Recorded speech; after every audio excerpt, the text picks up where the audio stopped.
شکر کرتے ہیں نحمدہ و نصلی علی رسولہ الکریم اما بعد اعوذ باللہ من الشیطان الرجیم بسم اللہ الرحمن الرحیم۔ ہم نے جو کل تک جو ہے یہاں تک دیکھ لیا تھا کہ جو موسیٰ علیہ السلام کا واقعہ ہے سورۃ طٰہٰ کے اندر، اس میں ایک بہت امپورٹنٹ پوائنٹ ہے جو سورۃ طٰہٰ میں ہمارے سامنے واضح کیا جا رہا ہے۔ ایک راز ہے جس سے پردہ اٹھایا جا رہا ہے، اور یہ راز یہ تھا کہ یہ جب موسیٰ علیہ السلام سیرہ سینا میں گئے تھے تو اس وقت پیچھے سے جو قوم نے بچڑے کی پوجا کر لی تھی، تو یہ آخر کیسے ہو گیا؟ یعنی کون تھا اس فتنے کے پیچھے؟ بنی اسرائیل کی تاریخ میں جیسے میں نے آپ کو بتایا تھا کہ کہیں سے بھی کوئی سراغ نہیں ملتا کہ یہ کون تھا، بلکہ انہوں نے تو حضرت ہارون علیہ السلام کے اوپر ڈال دیا سب کچھ۔ یہاں پر قرآن مجید ایک شخص کا ذکر کرتا ہے کہ وہ تھا اصل میں اس کے پیچھے، اس کا نام ہے السامری، تو اسے السامری کہا گیا ہے۔ سامری کون تھا؟ اب اس کے بارے میں مختلف آراء ہیں، ہمارے مفسرین کے ہاں بھی کوئی ایک رائے نہیں ہے۔ ایک رائے یہ ہے کہ یہ موسیٰ علیہ السلام جب مصر میں تھے تو یہ ان کا نیبر تھا، اور اسی وقت یہ متاثر ہوا تھا موسیٰ علیہ السلام سے اور اسلام لے آیا تھا، اور اس کے بعد جب موسیٰ علیہ السلام وہاں سے نکلے ہیں، فرعون فرعون سے جب نجات ملی ہے، وہاں سے جب نکل رہے تھے تو یہ بھی ساتھ ان کے ہو گیا۔ تو بہت نیک تھا، بڑا بڑا ایک بڑی رسپیکٹ تھی موسیٰ علیہ السلام کے نزدیک اس کی، لیکن اس نے پھر یہ گمراہی میں پڑ گیا اور اس نے یہ حرکت کی۔ دوسری رائے یہ ہے کہ یہ کہیں اس کا جو نام جو بتایا گیا السامری، کیونکہ یہ یہاں پہ الف لام ایڈ کیا گیا، تو اس کا مطلب ہے کہ یہ سامری جو ہے بیسیکلی یہ اس کی کوئی کنیت ہے، یا اس کا کوئی قبیلے کا نام ہے، نام اس کا کوئی اور ہے، ٹھیک ہے۔ تو السامری بیسیکلی سامرا قبیلے کا ایک فرد ہے، تو سامرا قبیلہ جو ہے شام میں مشہور رہا ہے، تو اس سے اگر یہ بات درست ہے تو پھر یہ پتہ چلتا ہے کہ یہ کہیں پہ شام میں ہی آباد تھا اور وہاں سے کہیں موسیٰ علیہ السلام کے ساتھ ملا۔ تیسری رائے یہ ہے کہ یہ موسیٰ علیہ السلام کے بالکل ساتھ ہی پیدا ہوا تھا، یعنی جس سال موسیٰ علیہ السلام پیدا ہوئے اس سے ایک سال آگے یا پیچھے یہ پیدا ہوا، اور اس کا نام موسیٰ بن ظفر تھا، اس کا نام بھی موسیٰ تھا۔ اور جیسے موسیٰ علیہ السلام کو ان کی والدہ نے وہ بوڑے میں ڈال کر جو ہے وہ ڈال دیا تھا دریا کے اندر بچانے کے لیے، تو اس کی ماں نے بھی اس کو بچانے کے لیے جو ہے ایک جنگل میں کسی کنویں میں ڈال دیا تھا، اور وہاں پہ بھی جبرائیل علیہ السلام جو ہے اس کی کفالت کرتے رہے، اسی لیے جبرائیل علیہ السلام کو یہ جانتا تھا۔ تو یہ دو تین آراء ہیں اس کے بارے میں، واللہ عالم کیا معاملہ ہو سکتا ہے۔ لیکن اب یہ یہاں پہ وہ انٹرسٹنگ کنورسیشن ہے، وہ ہم ذرا دیکھتے ہیں کہ جس میں موسیٰ علیہ السلام جب واپس آتے ہیں پہلے تو اپنے بھائی کو پکڑتے ہیں کہ تم نے روکا کیوں نہیں، تو وہ جا کے پہلے بھائی سے کہتے ہیں قال یا ہارون ما منعک اذ رأیتہم ضلوا، ٹھیک ہے، اے ہارون تو میرے پیچھے کیوں نہیں آیا؟ یعنی یہ گمراہ ہو رہے تھے، تم نے میرے پیچھے آنا تھا، مجھے بتانا تھا یہ کیا کر رہے ہیں۔ تو وہ اس کے جواب میں کہتے ہیں کہ اللہ تتبعنی افعصیت امری، یعنی وہ کہتے ہیں کہ تم نے میری بات نہیں مانی، میں نے تمہیں انسٹرکشن دی تھی کہ تم نے ان کا خیال رکھنا ہے۔ قال یا ابن امہ، تو وہ اس پہ جواب دیتے ہیں کہ اے میری ماں جائے، میری ماں کے بیٹے، لا تاخذ بلیہتی، میری داڑھی کو نہ پکڑ، ولا برأسی، میرے سر کو نہ پکڑ۔ بیسیکلی وہ ان کی داڑھی کو پکڑ کے اور اس طرح کھینچ رہے تھے، اس طرح کر کے۔ تو انی خشیت ان تقول فرقت بین بنی اسرائیل ولم ترقب قولی، تو اس پہ وہ کہتے ہیں کہ میں نے تو روکا تھا، روکنے کی کوشش کی تھی، لیکن یہ قوم جو ہے وہ میری بات نہیں سن رہی تھی، وہ قریب تھا کہ مجھے قتل کر دیتی، اور مجھے اگر قتل کر دیتی تو پھر تو بہت بڑا فتنہ پیدا ہو جاتا بنی اسرائیل میں، تو پھر آپ مجھے یہ کہتے، آپ میرے اوپر الزام لگاتے کہ تم نے جو ہے اتنا بڑا فتنہ کھڑا کر دیا بنی اسرائیل میں، تو اس لیے جو ہے میں نے یہ نہیں کیا۔ یہ جو ایکسپلینیشن تھی وہ سیٹسفیکٹری تھی ان کے لیے، یہ بہت امپورٹنٹ بات ہے، اور اس سے بہت بڑا جو ہے ہمیں حکم بھی ملتا ہے، ایک سمجھ میں آتی ہے بات۔ جی، تو موسیٰ علیہ السلام جو ہیں وہ جب یہ ان سے کہتے ہیں کہ ہارون علیہ السلام تم نے کیوں نہیں کیا، اور آگے سے ان کی وضاحت آتی ہے، اس سے کیا پتہ چلتا ہے کہ جو نہیں ہے منکر بالید ہے، ہاتھ سے نہیں ہے منکر کرنا، منکر کو ہاتھ سے روکنا، یہ ایسا کام نہیں ہے جو بغیر وسائل کے آپ کریں گے، ٹھیک ہے۔ آپ زبان سے تو بالکل کہیں گے برا ہے، غلط ہے، لیکن جب ہاتھ سے آپ نے روکنا ہے تو آپ نے اسیسمنٹ کرنی ہے سچویشن کی کہ کیا جب آپ یہ ہاتھ سے روکنے جائیں گے تو کیا یہ منکر ختم ہو جائے گا، دب جائے گا، یا بڑا منکر آ جائے گا؟ جیسے اس کیس میں جو ہے ہارون علیہ السلام نے احساس کیا کہ اگر میں نے یہاں پہ اگر زیادہ انسسٹ کیا تو ہو سکتا ہے کہ بڑا منکر آ جائے، یعنی مجھے یہ قتل کر دیں، اور پھر اگر میں قتل ہو گیا تو خون خرابہ ہو جائے گا بنی اسرائیل میں۔ تو اس لیے جو ہے انہوں نے ایسا نہیں کیا، ٹھیک ہے۔ تو یہ بات بڑی امپورٹنٹ ہے اور ہمارے لیے بھی بہت زیادہ اس کی اہمیت ہے۔ جیسے حسین علیہ السلام، حسین رضی اللہ عنہ جو ہیں ان کا معاملہ تھا۔ حضرت حسین جو تھے، آپ کو پتہ ہی ہے کہ جب ان کو پتہ چل گیا کہ کوفی ان کے ساتھ نہیں ہیں، تو پھر وہ چاہتے تھے کہ ٹھیک ہے اب یہ کانفلکٹ نہ ہو، کیونکہ ان کو سمجھ میں آ گیا تھا معاملہ کیا ہے۔ لیکن جب دوسری طرف جو ہے دوسری پارٹی نے بالکل نہیں مانا تو وہ پھر ڈٹ گئے، ظاہر بات ہے وہ اب جب کھڑے ہو گئے تھے تو پیچھے تو نہیں ہو سکتے تھے۔ ہاں انہوں نے یہ راستہ ضرور مانگا تھا کہ ٹھیک ہے اگر ان کو جانے دیا جائے تو پھر وہ ابھی کانفلکٹ کے اندر مزید آگے نہیں بڑھیں گے، کیونکہ ان کو پتہ چل گیا تھا کہ کوفی ان کے ساتھ نہیں ہیں۔ پہلے جب ان کو خطوط ملے تھے جب وہ مکے میں تھے تو اس وقت تو ان کو کلیئر تھا کہ وہاں بیس بن سکتی ہے اور وہاں سے وہ موومنٹ کھڑی کر سکتے ہیں۔ تو یہ اسیسمنٹ ضروری ہوتی ہے، جو بھی کھڑا ہوگا اس کام کے لیے وہ اسیس ضرور کرے گا کہ کیا بڑا منکر تو نہیں آ جائے گا۔ اگر بڑا منکر آنے کا خدشہ ہے تو پھر وہ کام نہیں کرنا، جیسے ہارون علیہ السلام نے پھر وہ نہیں کیا، اور موسیٰ علیہ السلام نے ان کی وضاحت کو کافی جانا اور آگے بات کو آگے بڑھایا۔ اچھا، اب جب یہ سارا مسئلہ کلیئر ہو گیا ہارون علیہ السلام کا، تو اب انہوں نے پوچھا سامری سے کہ قولا ہما خطبک یا سامری، اے سامری تیرا کیا ماجرا، یہ تو نے کیا کیا؟ تو اب اس نے بڑی عجیب کہانی سنائی، اس سے وہ سمجھ میں آتا ہے کہ وہ کوئی عجیب سی پرسنالٹی تھی۔ کہتا ہے قال بصرت بما لم یبصروا بی، وہ کہتا ہے کہ موسیٰ اصل میں مجھے وہ نظر آیا جو باقیوں کو نظر نہیں آیا۔ تو فقبضت قبضة من اثر رسولی فنبذتها وكذلك سولت لی نفسی، تو میں نے اصل میں جو جبرائیل علیہ السلام ہیں ان کے نقش قدم جو ہیں ان کے نیچے سے مٹی اٹھا لی تھی۔ یہ کہا جاتا ہے کہ اس نے جب یہ کراسنگ ہو رہی تھی، جب موسیٰ علیہ السلام اپنی قوم کو لے کے نکل رہے تھے، سمندر کراس کر رہے تھے، تو اس وقت جبرائیل علیہ السلام وہاں پہ موجود تھے جب یہ عذاب آ رہا تھا فرعون کے اوپر۔ تو اس وقت جو ہے پھر اس نے دیکھا، کیونکہ یہ جبرائیل علیہ السلام کو جانتا تھا، جیسا کہ وہ روایات میں آتا ہے کہ جبرائیل علیہ السلام نے جو ہے اس کی کفالت کی ہے، تو اس نے دیکھا کہ جہاں پہ جبرائیل علیہ السلام کا گھوڑا جو ہے پاؤں رکھتا ہے وہاں پہ نیچے زندگی کے آثار نمودار ہوتے ہیں۔ تو اس نے وہ مٹی اپنے پاس رکھ لی۔ اب مٹی جو ہے وہ رکھ تو لی اس نے، لیکن بعد میں شیطان نے اسے بلانا شروع کر دیا، بھائی اس کو ٹیسٹ کرو یہ کیا ہے۔ کیوریوسٹی جو ہوتی ہے نا یہ بعض اوقات بڑی خطرناک ہوتی ہے، اور اس کے پیچھے شیطان پھر جو ہے اپنا کام کرتا ہے۔ تو یہ کیوریس تھا کہ یار یہ جو مٹی ہے اس کے اندر یہ زندگی کے آثار ہیں، یہ کہاں پہ میں ٹیسٹ کروں، ٹھیک ہے۔ اب یہ اس کے لیے فتنہ بن گیا۔ تو جب موسیٰ علیہ السلام وہاں پہ گئے ہیں 40 راتوں کے لیے تورات لینے کے لیے، تو پیچھے جو ہے اس نے ایک تحریک چلائی، ٹھیک ہے۔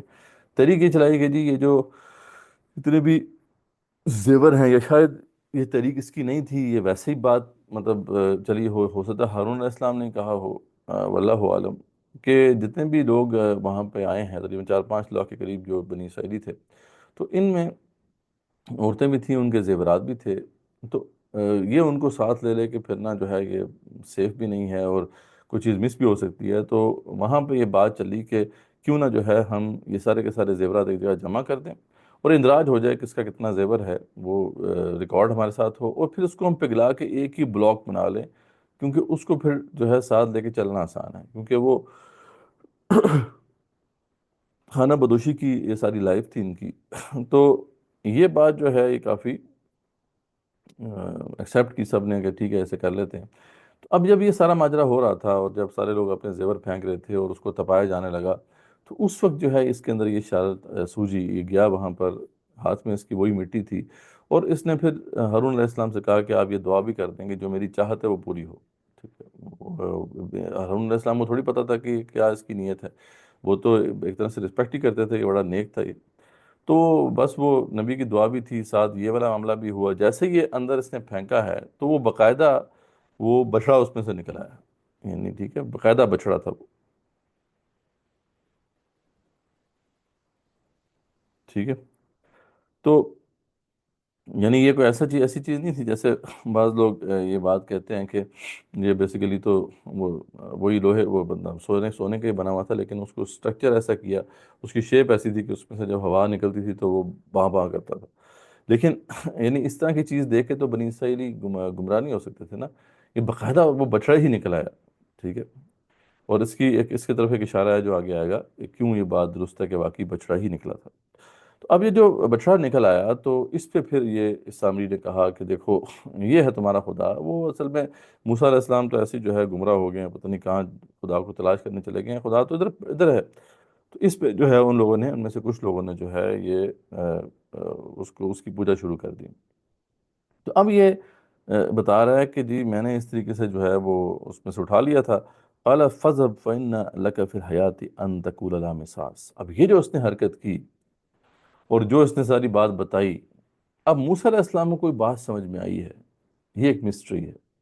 قرآن مجید نے اس میں اشارہ دے دیا ہے، اب ہماری امیجنیشن اس کو کہاں تک لے جائے واللہ واللہ عالم، ہم کچھ حتمی بات نہیں کر سکتے، لیکن ایک آپشن ہے۔ کچھ ایجپشن اسکالرس کا دھیان اس طرف گیا ہے، ہمارے قدیم مفسرین نے یہ بات نہیں کی، لیکن یہ ذرا بڑا امپورٹنٹ پوائنٹ ہے، اس کو ذرا نوٹ کریں کہ دیکھیں جنہوں نے بھی بچڑے کی پوجا کی تھی ان سب کو قتل کر دیا گیا، یہ قرآن میں ہی آتا ہے نا کہ جنہوں نے بھی بچڑے کی پوجا کی تھی سب کو قتل کر دیا گیا، بلکہ اپنے رشتہ داروں کے ہاتھوں قتل کرایا گیا۔ اگر باپ نے کی تھی تو بیٹے نے قتل کر دیا، بیٹے نے اگر پوجا کی تھی تو باپ نے اسے قتل کیا، تو اس طریقے سے جو ہے آپس میں انہوں نے قتل کیا۔ لیکن یہ جو سامری جس کی وجہ سے یہ ساری گمراہی بنی اسرائیل میں پھیلی، اس کو قتل نہیں کیا گیا، یہ کیوں؟ ٹھیک ہے، اس کو قتل کیوں نہیں کیا گیا؟ اور موسیٰ علیہ السلام اسے کیا کہہ رہے ہیں؟ موسیٰ علیہ السلام اسے کہہ رہے ہیں کہ دیکھو کہ قال فَاذْهَبْ فَإِنَّ لَكَ فِي الْحَيَاةِ أَن تَقُولَ لَا مِسَاس۔ بس تو دفع ہو جا، یہاں سے نکل جا، اب تجھے دنیا کی سزا تو یہ ملے گی کہ تو یہی کہتا رہے گا لا مساس، مجھے چھو مت، یعنی اسے اچھوت ہو جائے گا، تجھے کوئی مسئلہ اس کے ساتھ ہو گیا کہ جو بھی انسان قریب آتا تھا اس کے تو اس کو تکلیف ہوتی تھی، تو لا مساس یہی کہتا رہے گا۔ وَإِنَّ لَكَ مَوْعِدًا لَن تُخْلَفَ، اور تجھ سے ایک اور وعدہ بھی ہے جو پورا ہو کر رہے گا، چاہ دفع ہو جائے یہاں سے۔ وَانظُرْ إِلَىٰ إِلَٰهِكَ الَّذِي ظلت علیہ عاکفہ، اور اس اپنے جو معبود کو بھی دیکھ جس کا تو مجاور بنا بیٹھا تھا۔ لَنُحَرِّقَنَّهُ ثُمَّ لَنَنسِفَنَّهُ فِي الْجَمِّ نَسْفًا، دیکھو ہم اس کو کس طرح جلا کے راکھ کرتے ہیں اور اس کی ہڈیاں جو ہیں وہ سمندر میں جو ہے ڈال دیتے ہیں، ریزہ ریزہ کر کے جو ہے اس کو وہاں پہ ڈال دیتے ہیں۔ اب ظاہری بات ہے اگر تو یہ سونے کا وہ بنا تھا جیسے لوگ کہتے ہیں تو وہ تو ریزہ ریزہ تو نہیں ہو سکتا، سونا تو پگھل سکتا ہے، اس کا مطلب یہ بات درست ہے کہ وہ باقاعدہ بچڑا ہی بنا تھا، تو اس کو اسی طریقے سے انہوں نے جلا دیا اور اس کو کاٹ کوٹ کے اس کے جو ہے اس کو ریزہ ریزہ کر کے جو ہے وہ سمندر میں پھینک دیا۔ اچھا یہاں پہ اب سوال ہے، اب آپ لوگوں سے بھی سوال ہے کہ یہ کیا کیا ماجرا ہے، آخر سامری کو انہوں نے جانے کیوں دیا، اور یہ کیا کہا جا رہا ہے کہ تیرے سے ایک اور وعدہ ہے جو پورا ہو کے رہے گا؟ ٹھیک ہے، گیس کر سکتے ہیں کہ کیا معاملہ ہے یہ؟ یا کسی نے وہ اگر سنا ہو لیکچر تو سمجھ میں آ جائے گا اس کو۔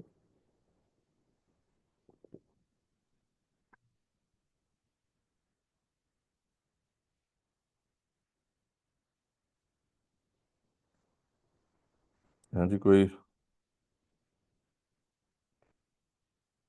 اب یہاں تھوڑی جو ہے چونکا دینے والی ایک حقیقت ہے، میں نے آپ کو بتایا ہے کہ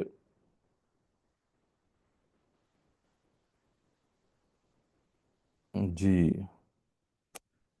دیکھیں میں نے بتایا تھا کہ یہ 5 صورتیں ایسی ہیں جن میں فتنہ دجال کا ذکر ہے، لیکن اس میں مطلب دجال کا کہیں ذکر نہیں ہے، تو کہیں نہ کہیں تو دجال کی پروفائل ہوگی نا،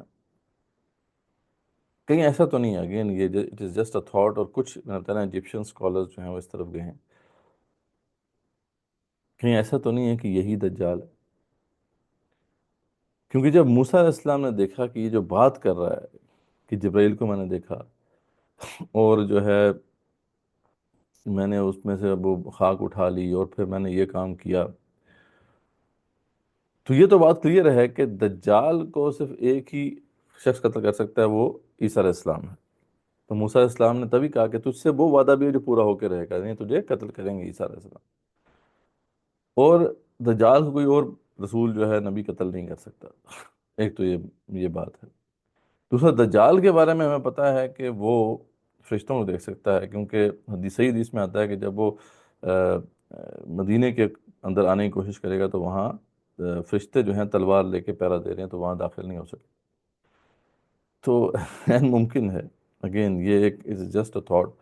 اور کچھ اسکالرس کا دھیان اس طرف گیا ہے کیونکہ قدیم مفسرین نے ایسی بات نہیں کی کہ ایسا تو نہیں ہے کہ یہی دجال ہے اور یہاں سے وہ راندہ درگاہ ہوا، یہاں سے اس کی چہرے پہ وہ ڈسفیگریشن آئی، وہ ایک آنکھ رہ گئی اس کی، اور باقی بھی جو چینجز آئیں اس میں، اور پھر یہ اس کو وہاں سے دھتکار دیا گیا، اور وہی جزیرے میں جو ہونا نظر آیا تھا تمیم داری کو، کہیں یہی تو نہیں ہے. Time will tell. یعنی یہ قرآن مجید نے اشارہ دے دیا ہے. اور یہاں پہ کیونکہ ان 5 صورتوں میں فتنہ دجال کا ذکر ہے، تو اہم ممکن ہے کہ دجال کی پروفائل یہی ہو، لیکن ابھی ہم اس کو یہیں پہ پار کرتے ہیں. لیکن یہ ایک بڑی انٹرسٹنگ حقیقت ہے. قرآن مجید کی یہ صورتیں اس طرح کی مسٹری سے بھری پڑی ہیں. اب یہ کیسے کو فگر آؤٹ کرے کہ ان مسٹریز کو انفولڈ کیسے کرنا ہے، ان لاک کیسے کرنا ہے، یہ اب اس ریسرچ کا کام ہے. تو اس میں قرآن مجید بہت سے ایسی چیزیں ہیں مطلب میتھمیٹیکلی بھی میپنگ ہوئی ہوئی ہے، بہت ساری اور کوڈز بھی لگے ہوئے ہیں، ان کے ذریعے سے آپ جو ہے بہت سے حقائق تک پہنچتے ہیں. ٹھیک. چلیں. تو یہ ایک پوائنٹ تھا جو رہ گیا تھا. اس کے بعد جو ہے اس پہ کوئی کویشچن ہو تو پوچھ لیں. کوئی اور کلیئرٹی چاہیے تو. جی جی بالکل، یہ مائنڈ بلوئنگ چیز ہے. ابھی میں آپ کو آگے جا کے بتاؤں گا کہ یجوج ماجوج کا ذکر جو ہے سورہ کہف میں جہاں پہ ہے نا، تو سورہ انبیاء میں بھی یجوج ماجوج کا ذکر ہے. اب دونوں جو جگہ ہیں نا وہ میپ کرتی ہیں ایک دوسرے کی. یعنی اگر ان کے ٹوٹل نمبر آف آیات کو دیکھیں جو سورہ کہف کی ہیں اور ٹوٹل نمبر آف آیات جو سورہ انبیاء کی ہیں، ان کو اگر آپ اس کو ریشو نکالیں نا، تو بالکل ایگزیکٹ جگہ پہ یجوج ماجوج کی جو ہے کا ذکر ہے. تو ایک میپنگ بنتی ہے. اگین یعنی اس کو ابھی تک کوشش تو میں نے کی ہے کسی زمانے میں اس کو فگر آؤٹ کرنے کی، لیکن یہ شاید بہت کمپلیکیٹڈ کوڈ ہے. اس کے لیے کوئی اور ہمیں کوئی طریقہ استعمال کرنا پڑے گا، لیکن یہ ہے کہ یہ مائنڈ بلوئنگ ہے یہ چیز. تو ہے ممکن ہے دس از واٹ دجال از، یعنی یہ دجال کی پوری پروفائل یہاں پہ پڑی ہوئی ہے. تو خیر اس پہ ریسرچ مزید لیکن کرنے کی ضرورت ہے.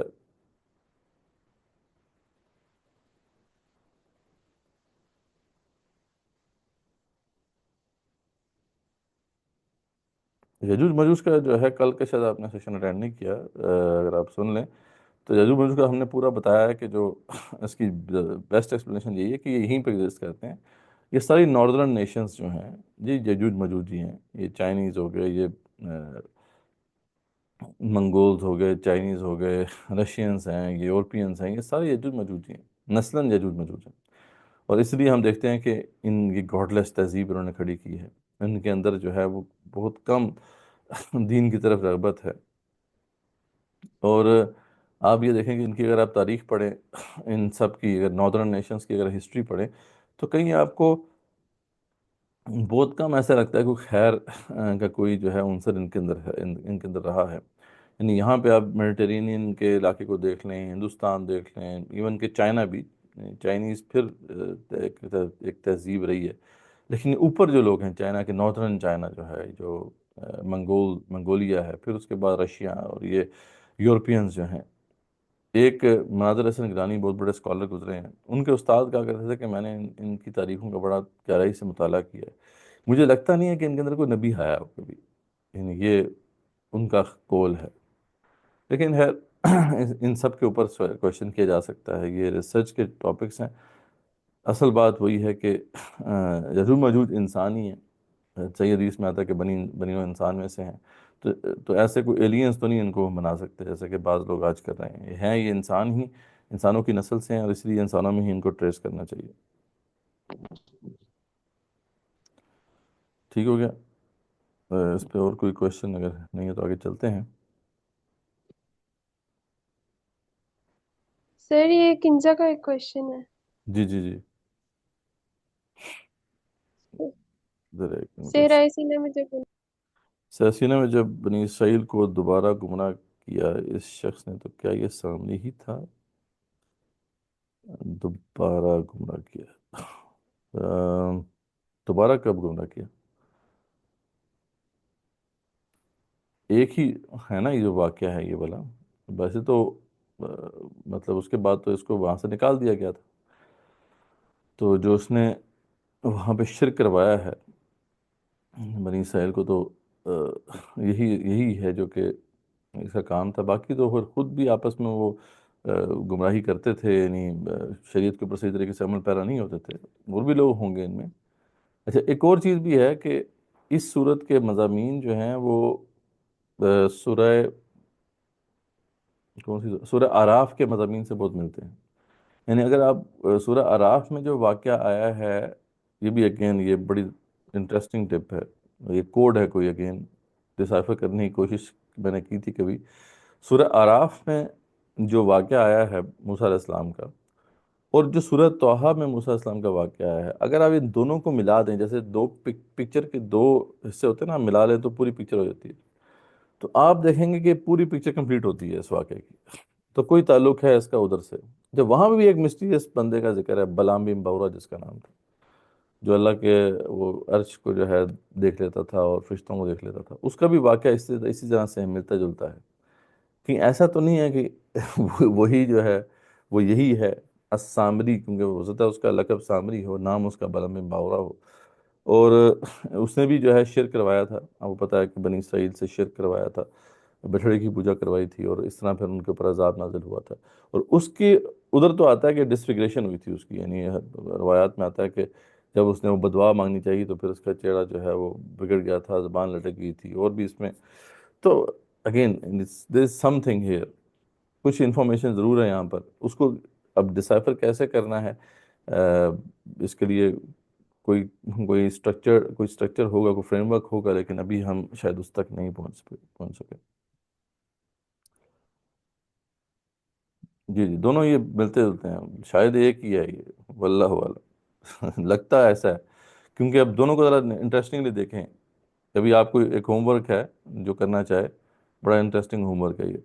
جو پورا واقعہ موسیٰ علیہ السلام کا یہاں پہ آیا ہے سورہ طٰہٰ میں، اور جو وہاں پہ آیا ہے.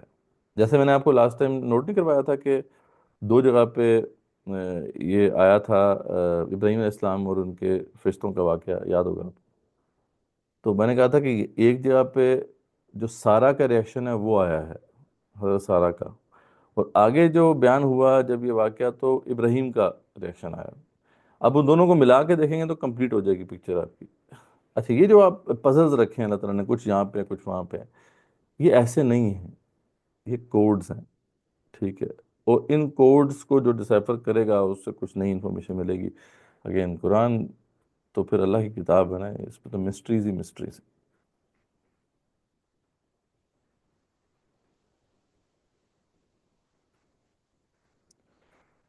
جی، قرآن مجید ہم نے غریب سیکھا ہے.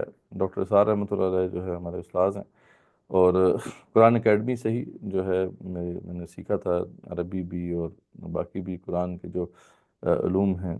اور اسی بیس پہ ہی پھر پچھلے تقریباً 15 سال سے جو ہے یہی کام قرآن مجید کو ہی پڑھا رہے ہیں. اللہ کی توفیق سے اللہ تعالیٰ نے اسی مشن کے لیے جو ہے ہمیں توفیق دی ہوئی ہے. لیکن یہ چیزیں بہت انٹرسٹنگ ہیں. اگین اس پہ ریسرچ کرنے کی ضرورت ہے. یہ مسٹریز ہیں. اگین ان صورتوں میں جب آتا ہے انسان تو انسان تنگ رہ جاتا ہے. ایسی ایسی مسٹریز، ایسے ایسے کوڈز ہیں یہاں پر کہ انسان جو ہے وہ اس تنگ رہ جاتا ہے کہ اللہ تعالیٰ کی جو کتاب ہے اس میں کیسے کیسی مسٹریز چھپی ہوئی ہیں. اچھا جی، آگے اب چلتے ہیں اگر اور کوئی کوشچن نہیں ہے. جی، آگے چلتے ہیں. آلو کہاں ہے؟ اچھا، اس کے بعد ابھی اور مسٹریز ابھی باقی ہیں. تو ذرا کہتے ہیں نا، فاسن یور سیٹ بیلٹس.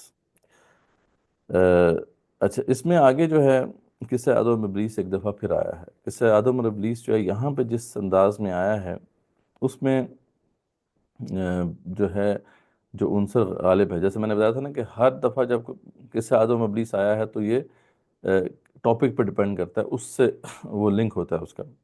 تو یہاں پہ جس کانسیپٹ کو واضح کیا ہے وہ بالکل آغاز میں اللہ فرماتے ہیں کہ وَلَقَدْ عَهِدْنَا إِلَىٰ آدَمَ مِن قَبْلُ فَنَسِي.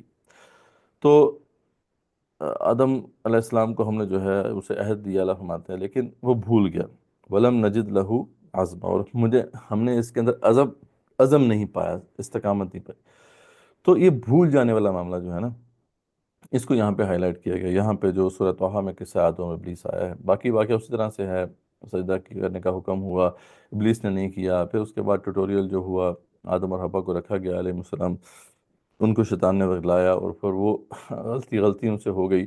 تو یہاں تک تو وہی ساری اسی طرح تفصیل ہے، لیکن یہاں پہ جو بات واضح کی گئی ہے کہ وہ آدم اور حوا بھول گئے، اور یہ انسان کے اندر سجت میں ہے کہ یہ بھول جاتا ہے. تو یہاں یہ والا عنصر جو ہے خاص طور پہ آیا، کیونکہ ڈسکشن ہو رہی ہے رسول اکرم صلی اللہ علیہ وسلم کے حوالے سے بھی، کہ آپ صلی اللہ علیہ وسلم کو انسٹرکشن دی گئی تھی کہ قرآن یاد کرنے کی ضرورت نہیں ہے آپ کو، قرآن جو نازل ہو رہا ہے یہ آپ کو یاد کرا دیا جائے گا.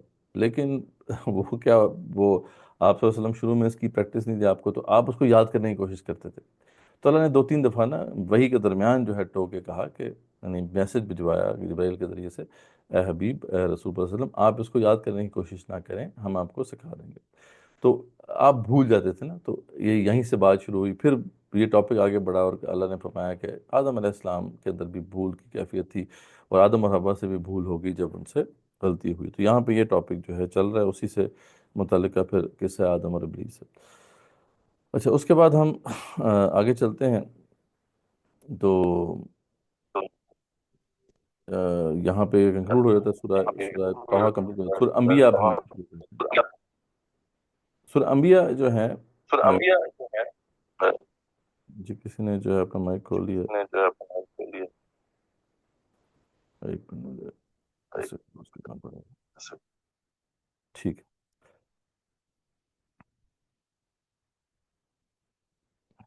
اچھا، آگے چلتے ہیں کہ سورہ انبیاء جو ہے اس کے بھی زمانہ نزول جو ہے تقریباً 5 سے 10 نبی کا زمانہ ہے. اور یہ وہ زمانہ تھا جب آہستہ آہستہ پرسیکیوشن بڑھتی جا رہی تھی. رسول اکرم صلی اللہ علیہ وسلم کے اوپر جو اعتراضات اٹھتے تھے آپ کی رسالت کے اوپر، اس کے جوابات دیے گئے ہیں. قرآن مجید پر جو اعتراضات ہیں ان کے جوابات دیے گئے ہیں، لیکن اور سمجھانے کا عنصر غالب ہے. لیکن اس میں ایک ایسی بات بھی ہے، میں آپ کو نوٹ کرواؤں گا، آگے چلیں. مسٹری ہے وہ، بڑی انٹرسٹنگ مسٹری. تو سب سے پہلے تو اس کا آغاز ہی بڑے ایک چونکا دینے والے انداز سے ہوتا ہے کہ اقترب للناس حسابهم وهم فی غفلۃ معرضون. لوگوں کے حساب کا وقت قریب آ گیا ہے، لیکن وہ غفلت میں پڑے ہوئے. یہ کس کے لیے بات ہو سکتی ہے؟ ذرا پتہ، ہم اس وقت جو ہے اینڈ ٹائمز کے بہت قریب آ چکے ہیں. رسول اکرم صلی اللہ علیہ وسلم نے خود فرمایا تھا ایون کہ ان کا آنا جو تھا یہ اینڈ ٹائم شروع ہو گئے. ایک طرح سے آپ نے فرمایا تھا کہ بعثت انا والساعة کہتین، کہ میں اور جو قیامت ہے وہ ایسے ہی جیسے 2 انگلیاں ہیں میری، تو بالکل ساتھ ساتھ ہیں. ظاہر بات ہے رسول اکرم صلی اللہ علیہ وسلم آخری رسول ہیں، تو obviously آخری دور شروع ہو چکا ہے. ہم آخری امت ہیں، ہمارے بعد تو کوئی امت نہیں ہے. تو اس طرح سے تو بالکل یہ آخری دور شروع ہو چکا ہے. لیکن خاص طور پہ ہم تو اب 1400 سال کے بعد بیٹھے ہوئے ہیں یہاں پر، ہم تو بالکل اینڈ ٹائمز کے اوپر ہیں، یعنی قیامت کے بہت قریب ہیں. تو یہ جو صورت ہے اس میں خاص طور پہ ایسے اشارے ہیں، لگتا ہے کہ یہ ہم سے خطاب اللہ کر رہے ہیں. یعنی یہ ظاہر بات ہے تو پورا قرآن پوری انسانیت سے خطاب ہے، لیکن پرٹیکولرلی جو ہے یہ سورہ انبیاء جو ہے اس میں باقاعدہ ہم سے خطاب اللہ تعالیٰ نے کیا ہے، اور اس کا اشارہ بھی ملے گا. اس لیے یہ اب ہم سے اللہ فرما رہے ہیں کہ تم تو بالکل قریب جو پہنچ چکے ہو، لیکن تم بھی غفلت میں پڑے ہو. تو یہ ایک بڑی انٹرسٹنگ اس کے اندر چیز ہے. اچھا، اب آگے آیت نمبر 10 میں اشارہ آتا ہے. اللہم لقد انزلنا الیکم کتابا، یقیناً ہم نے تمہاری طرف یہ کتاب نازل کی ہے، فیہ ذکرکم، جس میں تمہارا بھی ذکر ہے. اب یہ کون ہے جس کا ذکر ہے؟ فیہ ذکرکم، اس میں تمہارا بھی ذکر ہے. یہ انداز نہیں ہے اللہ تعالیٰ کا. اللہ تعالیٰ جو ہے قرآن میں مطلب بتاتے ہیں کہ رسول اکرم صلی اللہ علیہ وسلم نے یہ کہا، مشرکین نے یہ کہا، مطلب اس زمانے کے حوالے سے ایکسپلینیشن ہے، اور اس سے گائیڈنس ہم سب کے لیے ہے. لیکن یہاں پہ اس انداز میں کہ جیسے ریڈر جب پڑھ رہا ہوتا ہے قاری، تو ایسے لگتا ہے جیسے اس کی طرف اللہ نے اشارہ کر دیا، اور تمہارا بھی ذکر ہے اس میں. اور خاص طور پہ جو اینڈ ٹائم میں رہنے والے لوگ ہیں، ان کے رہنے والے لوگ جو ہیں، ان سے اللہ تعالیٰ خطاب کر رہے ہیں، کیونکہ آگے ایک ایسا اشارہ آ رہا ہے جس سے یہ بالکل واضح ہو جاتا ہے واقعی ہم سے خطاب ہے. وہ میں ابھی آگے اس پہ آتا ہوں. تو فیہ ذکرکم، اور تمہارا بھی ذکر ہے اس میں، افلا تعقلون، کیا تم عقل نہیں پکڑتے ہو؟ تو یہاں سے اب جو ہے ہم دیکھتے ہیں کہ کچھ آیات کے بعد اب ایک بہت بڑا مسئلہ جو آج کے دور میں بھی ایک فلسفیکلی جو ہے بگڑ گیا ہے، اللہ نے اس کو ایڈریس کیا ہے، خاص طور پہ جو اس وقت اس ماڈرن اور پوسٹ ماڈرن ورلڈ میں ہم رہ رہے ہیں، اس کے اندر ورلڈ ویو کیا ہے اس وقت جو سویلائزیشن غالب ہے، اس کا ورلڈ ویو یہ ہے کہ یہ جو سب زمین آسمان کی تخلیق ہے، سب کچھ ہے، یہ ایسے ہی ہے، بس یہ اس سے کوئی مقصد نہیں ہے، بے مقصد ہے، یہ ایوولوشن ہے جی، بس وہ ایوالو ہوتے ہوتے یہاں پہنچ گیا ہے، اس کا کوئی باقاعدہ پرپز نہیں ہے، نہ اس کو بنانے والا ہے۔ تو اللہ تعالیٰ نے جو ہے اس ورلڈ ویو کو کریکٹ کیا۔ پہلا تو اشارہ یہ مل گیا کہ یہ ہمارا ذکر ہو رہا ہے، جو آج کے کفار ہیں ان کا ذکر ہو رہا ہے۔ اللہ آج کے کفار سے کیا فرما رہے ہیں کہ وما خلقنا السماء والارض وما بینہما لاعبین، دیکھو ہم نے زمین آسمان کو جو ہے کھیل تماشا نہیں بنایا ہے، ایسے نہیں ہے یہ چل رہا ہے۔ لو اردنا ان نتخذ لہوا لاتخذناہ من لدنا ان كنا فاعلین، اگر ہم نے بنانا ہی ہوتا کھیل تماشا ہم بنا لیتے اپنے پاس سے، لیکن ایسا نہیں ہے۔ اس میں ایک اور جو فلسفہ جو کہ رہا ہے انڈو چائنیز مذاہب کے اندر، اس کا بھی ذکر ہو سکتا ہے۔ وہ کہتے تھے کہ یہ جو زندگی چل رہی ہے یہ بیسیکلی گاڈز کا پلے گراؤنڈ ہے، ٹھیک ہے، خدا جو ہیں وہ کھیلتے ہیں بس یہاں پہ، کسی کو مار دیا، کسی کو جناب پیسے دے دیے، رزق زیادہ دے دیا، کسی کو کم دے دیا، تو اس طرح وہ محظوظ ہوتے ہیں۔ تو اللہ فرماتے ہیں نہیں نہیں نہیں نہیں، یہ جو ہے زندگی، اس کی اصل حقیقت ہم آپ کو بتاتے ہیں، میں نے اسے کیوں تخلیق کیا ہے اور اس کا پرپس کیا ہے۔ What is the Quranic world view, یہ سوال جو ہے اس کا جواب کیا ہے؟ بل نکذب بالحق علی الباطل فیدمغہ فاذا هو زاہق ولکم الویل مما تصفون، نہیں نہیں، یہ پلے گراؤنڈ نہیں ہے گاڈز کا، یہ بیٹل فیلڈ ہے حق و باطل کی، یہ ہے ورلڈ ویو۔ میں نے پہلے بھی بتایا تھا آپ کو کہ فلسفی آف ہسٹری جو ہے قرآن کی، وہ کیا ہے؟ وہ یہ ہے کہ یہاں پہ حق و باطل کا ایک مارکا جاری ہے، حق و باطل ٹکرا رہے ہیں۔ تو یہاں پہ اللہ یہی فرما رہے ہیں کہ دیکھو یہ حق و باطل کا مارکا ہوتا ہے، اور حق کو اللہ تعالیٰ اس طرح غالب کرتے ہیں کہ حق کو باطل کے سر پہ دے مارتے ہیں اور باطل کا بھیجا اڑ جاتا ہے۔ تو this is what is the world view of Quran. Quran ایک ورلڈ ویو یہ ہے کہ یہ حق و باطل کا مارکا ہے، یہ جو زندگی ہے اس میں ہر آن حق و باطل کا مارکا جاری ہے۔ جو حق کے لیے کھڑے ہوگا وہ مومن ہے، جو باطل کے لیے کھڑا ہوگا وہ کافر ہے، اور جو بیچ میں رہا، نیوٹرل رہا، وہ منافق ہے۔ ہم پہلے ذکر کر چکے ہیں، پہلے یہ بات اچھی طریقے سے ہم نے ڈسکس کی تھی، آپ کو یاد ہوگا۔ تو یہ مارکا حق و باطل ہے، اسے کبھی بھی ابس نہ سمجھنا، اور اس میں تمہارا ایک رول ہے، تم نے وہ ادا کرنا ہے، ٹھیک ہے۔ اگر تم رول ادا نہیں کرو گے تو پھر منافق ہو، ٹھیک ہے۔ اگر کفر کے ساتھ کھڑے ہو تو کافر ہو، ورنہ اگر حق کے ساتھ کھڑے ہو تو مومن ہو۔ تو یہ یہاں پہ ایک تو اللہ تعالیٰ نے واضح کر دیا۔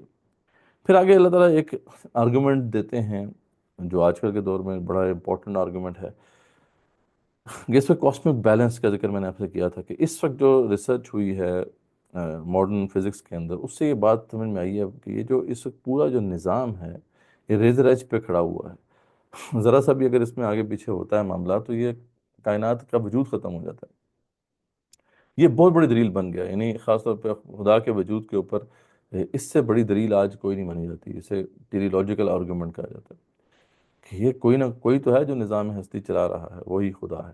اب یہاں پہ اللہ تعالیٰ نے جو ہے ایک آرگومنٹ ہمیں دیا ہے، وہ بڑا زبردست آرگومنٹ ہے جو مشرکین کے خلاف بھی جاتا ہے اور کفار جو ایتھیسٹ ہیں ان کے خلاف بھی جاتا ہے۔ اللہ فرماتے ہیں لو کان فیہما آلہۃ الا اللہ لفسدتا، اگر اللہ کے سوا اور بھی کوئی الہ ہوتے تو پھر تو فساد مرپا ہو جاتا دنیا میں۔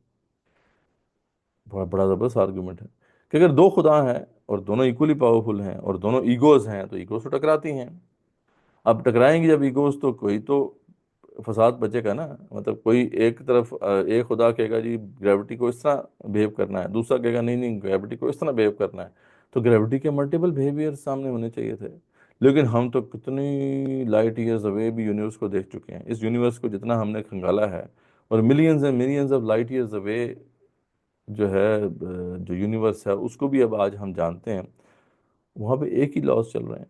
تو کلیئر ہو گیا کہ یعنی یہ جو ہے ایک ہی خدا ہے، دوسرا خدا ہو ہی نہیں سکتا، ٹھیک ہے۔ فسبحان اللہ رب العرش عما یصفون، تو یعنی قرآن ورلڈ ویو کے حوالے سے بڑے اہم آرگومنٹس ہیں جو یہاں پہ دیے گئے ہیں، جو آج کے دور کے حوالے سے بڑے امپورٹنٹ ہیں۔ چلیں اب آگے چلتے ہیں۔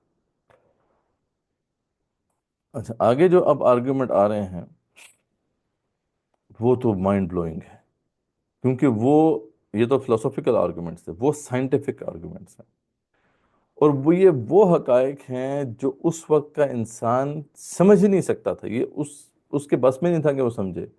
یہ تمام ریسنٹ ڈسکوریز، ایک ایک کر کے اللہ نے ریسنٹ ڈسکوریز جو ہیں ان کا ذکر کیا ہے، اور وہ والی بات ثابت ہو جاتی ہے کہ فی ذکرکم، اس میں تمہارا بھی ذکر ہے۔ آج کے کافروں سے اللہ تعالیٰ خطاب کر کے کیا فرماتے ہیں کہ اولم یر الذین کفروا ان السماوات والارض کانتا رتقا ففتقناہم، تو کیا یہ کافر نہیں دیکھتے کہ ہم نے زمین و آسمان سب کچھ جو ہے ملے ہوئے تھے، ہم نے ان کو پھاڑا ہے۔ اگین بگ بینگ کا سارا جو کانسیپٹ ہے، اٹس ریسنٹ 20th سینچری میں یہ کانسیپٹ آیا ہے، اس سے پہلے تو ہم سوچ بھی نہیں سکتے تھے کہ یہ کانسیپٹ ہے۔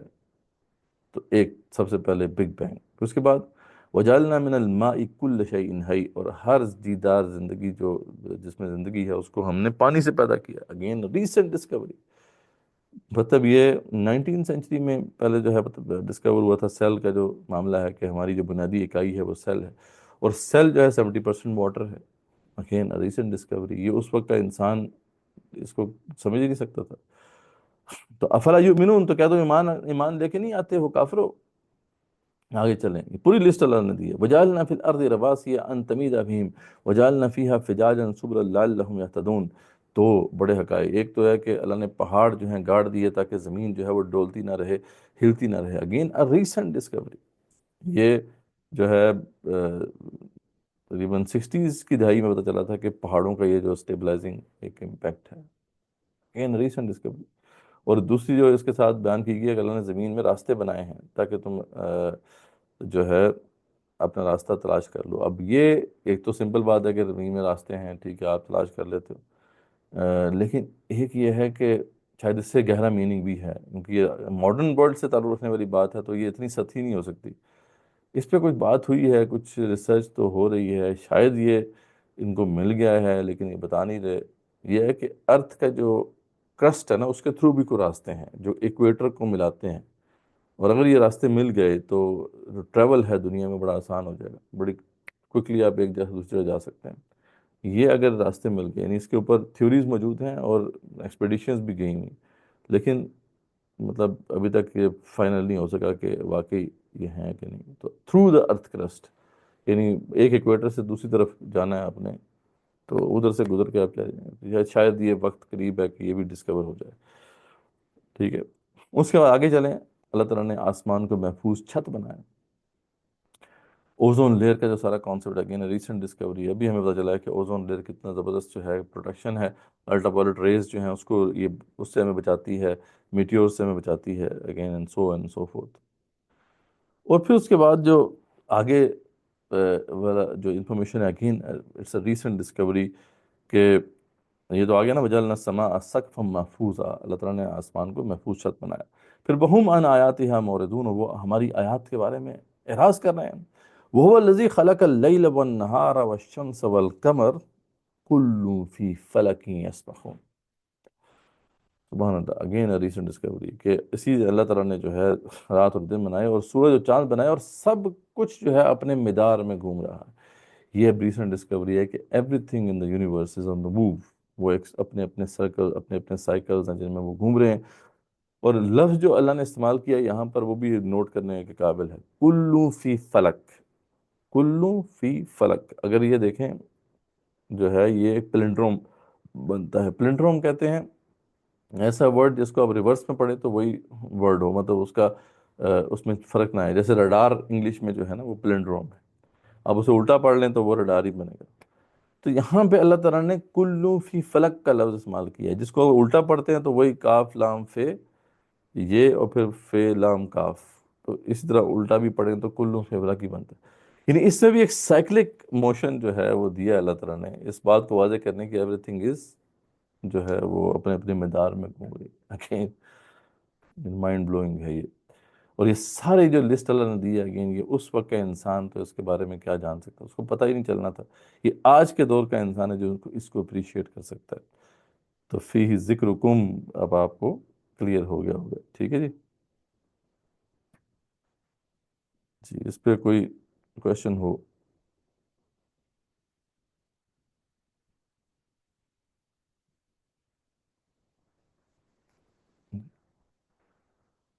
تو یعنی یہ امیزنگ ہے، یعنی مسٹریز اور پزلس ہیں، یعنی اس صورت کے اندر خاص طور پہ ابھی آگے جا کے بھی ایک اور مسٹری ہے جس سے اللہ تعالیٰ ہمیں بتائیں گے. لیکن یہ دیکھیں نا، اس کے اوپر ہم نے ریسرچ کی ہوتی مسلمانوں نے، تو ہم جو ہے یہ ساری ابھی ویسٹ میں یہ ڈسکوری ساری ہوئی ہیں. انفارچونیٹلی ہم اس میں زیادہ نہیں کر پائے، لیکن اس طرح کی کتنی انفارمیشن ہے جو قرآن میں پڑھی ہوئی ہے. جیسے میں نے پرسوں شاید وہ بات آئی تھی نا کہ طبیان لکل شیء، اس کے اندر ہر چیز کا تفصیلی بیان موجود ہے، لیکن ہم ریسرچ نہیں کرتے، ہم اس پہ غور نہیں کرتے. اتنا بڑا گفٹ اللہ نے ہمیں دیا ہوا ہے قرآن مجید، تو اسے ڈسائفر کریں آپ. ٹھیک ہے، تو اس پہ اللہ پھر آگے جا کے کیا فرماتے ہیں کہ خلق الانسان من عجل، انسان جلد باز مخلوق ہے، وہ جلدی چاہتا ہے کہ ہر چیز مل جائے. حالانکہ سأریکم آیاتی فلا تستعجلون، میں تمہیں اپنی نشانیاں ابھی دکھاؤں گا، مجھ سے جلدی بازی نہ کرو. ٹھیک ہے، یہ نشانیاں ابھی اور بھی بڑی جو ہے انفولڈ ہونی ہے. جیسے جیسے ہم اینڈ ٹائم کے قریب پہنچیں گے نشانیاں بڑھتی جائیں گی، اور اللہ نے خود فرمایا تھا کہ میں نشانیاں دکھاتا جاؤں گا یہاں تک کہ یہ بات واضح ہو جائے گی کہ یہی حق ہے. اچھا، اس کے بعد پھر کچھ بھئی کفار کو تنبیہ کی گئی ہے، ڈرایا گیا ہے کہ دیکھو تم جلدی مت مچاؤ، آخر کار عذاب تم پر آ کے رہے گا، اور ہنسی مذاق نہ کرو. اور رسول اکرم صلی اللہ علیہ وسلم کو تسلی دی گئی ہے کہ آپ پریشان مت ہوں، ان کی ہنسی مذاق کو آپ چھوڑ دیں. اس کا پھر انبیاء علیہ السلام کا ذکر ہے. اس میں جو ہے موسیٰ و ہارون کا ذکر آیا. پھر اس کے بعد ابراہیم علیہ السلام کا واقعہ آتا ہے کہ کس طریقے سے انہوں نے جو ہے اپنی قوم کو دعوت دی، اور قوم سے پوچھا کہ کن کے پیچھے تم لگے ہوئے ہو، یہ مورتیاں جو ہیں تو کچھ سمجھ نہیں آتی تمہیں. تو اس پہ جو ہے انہوں نے کہا کہ ابراہیم ہم تو آباء و اجداد کو اسی پہ پایا ہم نے، تو ہم تو اس کو نہیں چھوڑیں گے. تو اس پہ پھر ابراہیم علیہ السلام نے ان کو ایک دفعہ تھریٹ کیا کہ ٹھیک ہے میں پھر ان کے ساتھ ایک چال چلوں گا، پھر دیکھوں گا تم کیا کرتے ہو. تو وہ کسی میلے پہ یہ جو گئے، ابراہیم علیہ السلام نہیں گئے پیچھے سے، انہوں نے پورا بت خانہ ان کا توڑ دیا، اور سب سے جو بڑا بت تھا کلہاڑا اس کے کندھے پہ رکھ دیا اور چلے گئے وہاں سے. اب جب واپس آئے تو وہ تو کوہرام مچ گیا وہاں پہ کہ یہ کیا ہو گیا، پورا بت خانہ ٹوٹ گیا. میں نے جیسے بتایا تھا آپ کو کہ وہ جو جگہ، وہ جو مطلب سسٹم تھا پورا ان کا، پولیٹیکل، اکنامک، سوشل، کلچرل، ہر چیز جو ہے بت پرستی سے لنک تھی. تو یعنی پوری سوسائٹی کی بنیاد ہی ہل کے رہ گئی نا، مطلب. تو اس پہ جو ہے انہوں نے کہا بھی کس نے یہ کیا ہوگا. تو اس پہ جو ہے وہ جو کچھ لوگوں سے ابراہیم نے کہا تھا نا کہ میں ان کے ساتھ ایک چال چلوں گا، ان کو یاد آ گیا کہ ایک نوجوان ابراہیم جو ہے وہ ایسی باتیں کہتا تھا، ان کو بلاؤ. تو ابراہیم علیہ السلام کو بلایا گیا، پوچھا کہ ہاں بھائی تم نے کیا ہے. تو ابراہیم علیہ السلام نے کہا بھائی مجھ سے کیا پوچھتے ہو، یہ سامنے دیکھو نا، یہ بڑا والا بت تمہارا ہے، اس سے پوچھ لو. اچھا، اب وہ اس وقت ان کو حقیقت سمجھ میں آ گئی کہ یہ ہم غلط ہیں. لیکن بہرحال وہ پھر جو جاہلیت ہوتی ہے وہ دوبارہ غالب آتی ہے. تو انہوں نے کہا نہیں ابراہیم تو نے کیا، اب ان پہ سزا ملے گی.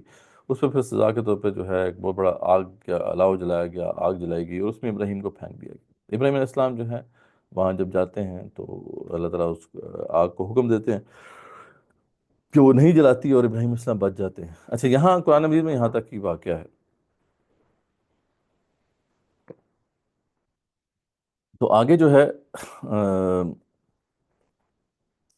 اس سے آگے جو تفسیر ہے وہ بائبل اور جو ہے ایون کے تورات میں بھی نہیں ہے، لیکن تلمود میں جو ہے اس کا ذکر ہے. تلمود جو ہے ان کی فقہ کی کتاب ہے یہودیوں کی، اس میں کچھ اس کا ذکر ملتا ہے.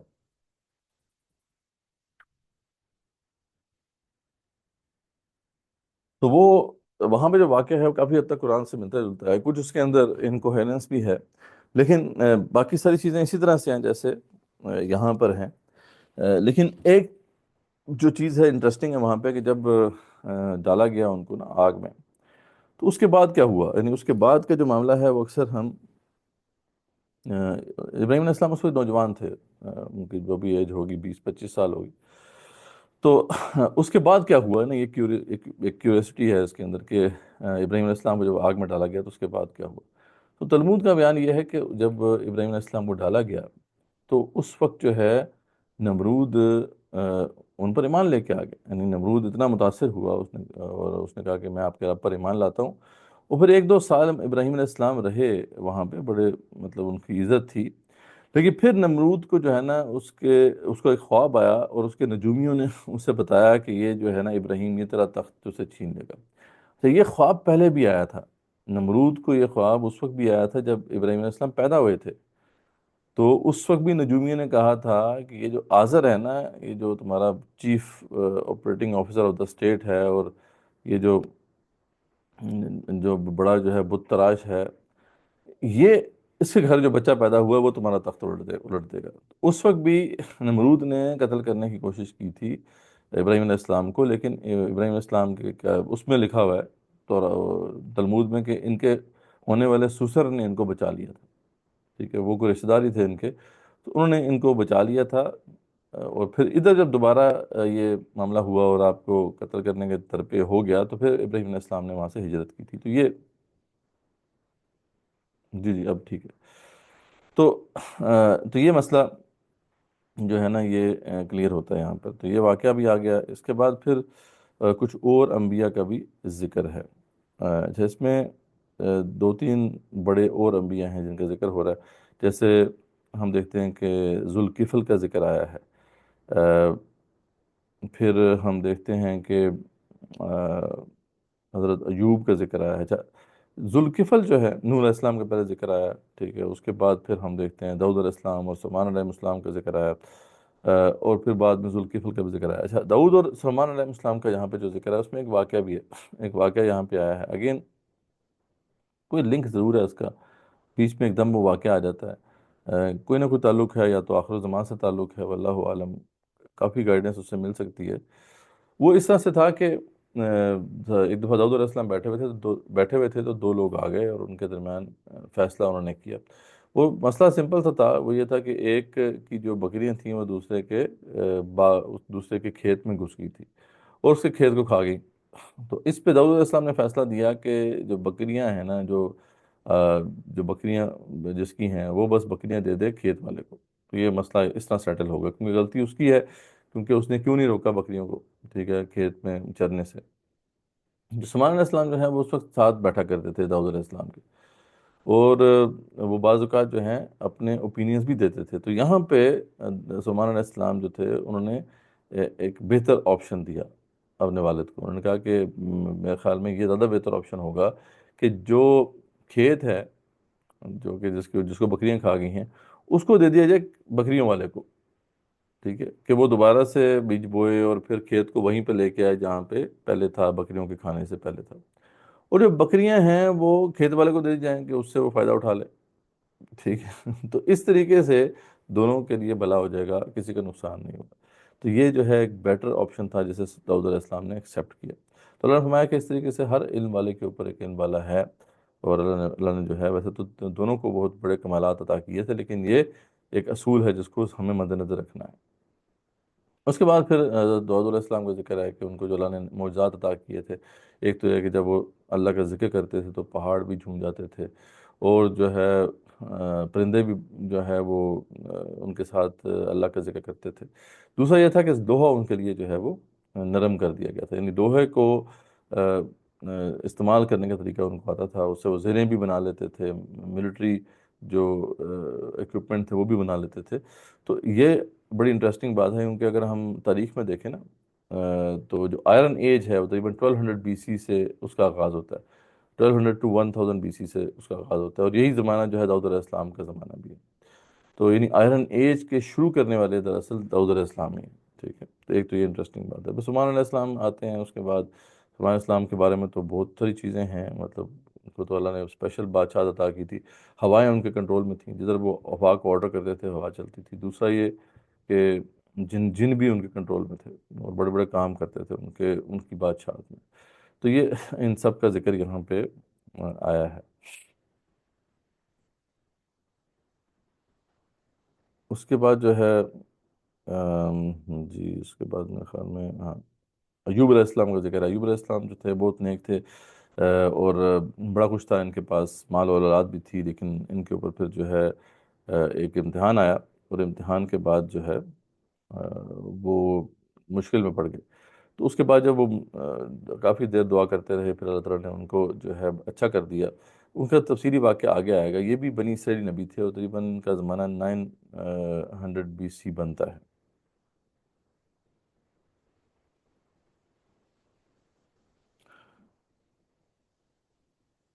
اچھا، اب اس میں کچھ کوشچنز ہیں آپ کے آئے ہیں، میں ذرا دیکھ لوں ان کو۔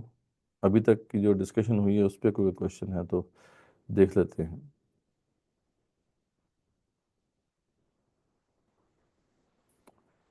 پہاڑوں کو پیپر ویٹ، اس کا مجھے تو نہیں ہے، لیکن یہ ہے کہ یہ کہا گیا ہے کہ وہ جو ہے نا گاڑے ہوئے جو جیسے کیل ہوتے ہیں، جیسے ٹھوکے ہوئے ٹھونکے ہوئے یعنی کیل ہوتے ہیں، یہ تو کہا گیا ہے، پیگز کہا گیا ہے. وہ مختلف جگہوں پہ ہے یہ ذکر.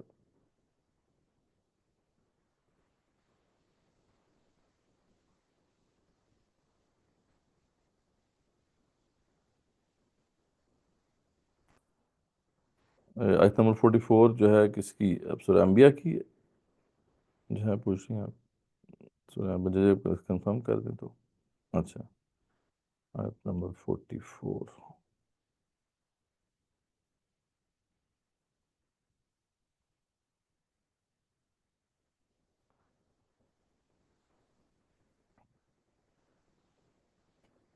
ہوں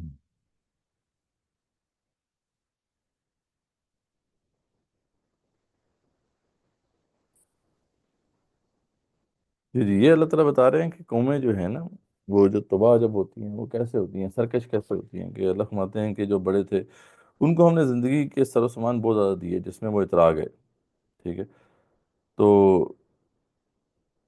اللہ فرما رہے ہیں کہ ہم زمین کو ان کے کناروں سے گھٹاتے چلے جا رہے ہیں، مطلب ان کا گھیرا تنگ کیے جا رہے ہیں. اللہ تعالیٰ فرما رہے ہیں کہ یہ جو مشرکین ہیں یہ بھی بڑا اترا رہے ہیں نا، تو ان کا اب گھیرا ہم ایسا ایسا تنگ کر رہے ہیں، ان کے آپشنس ختم ہوتے جا رہے ہیں، اور آخر کار جو ہے ان کو بھی ہم نے پکڑنا ہے جیسے سابقہ قوموں کو ہم نے پکڑا تھا. تو یہ بات ہے. اچھا ٹھیک ہے، تو یہ جواب تو آ گیا اس کے.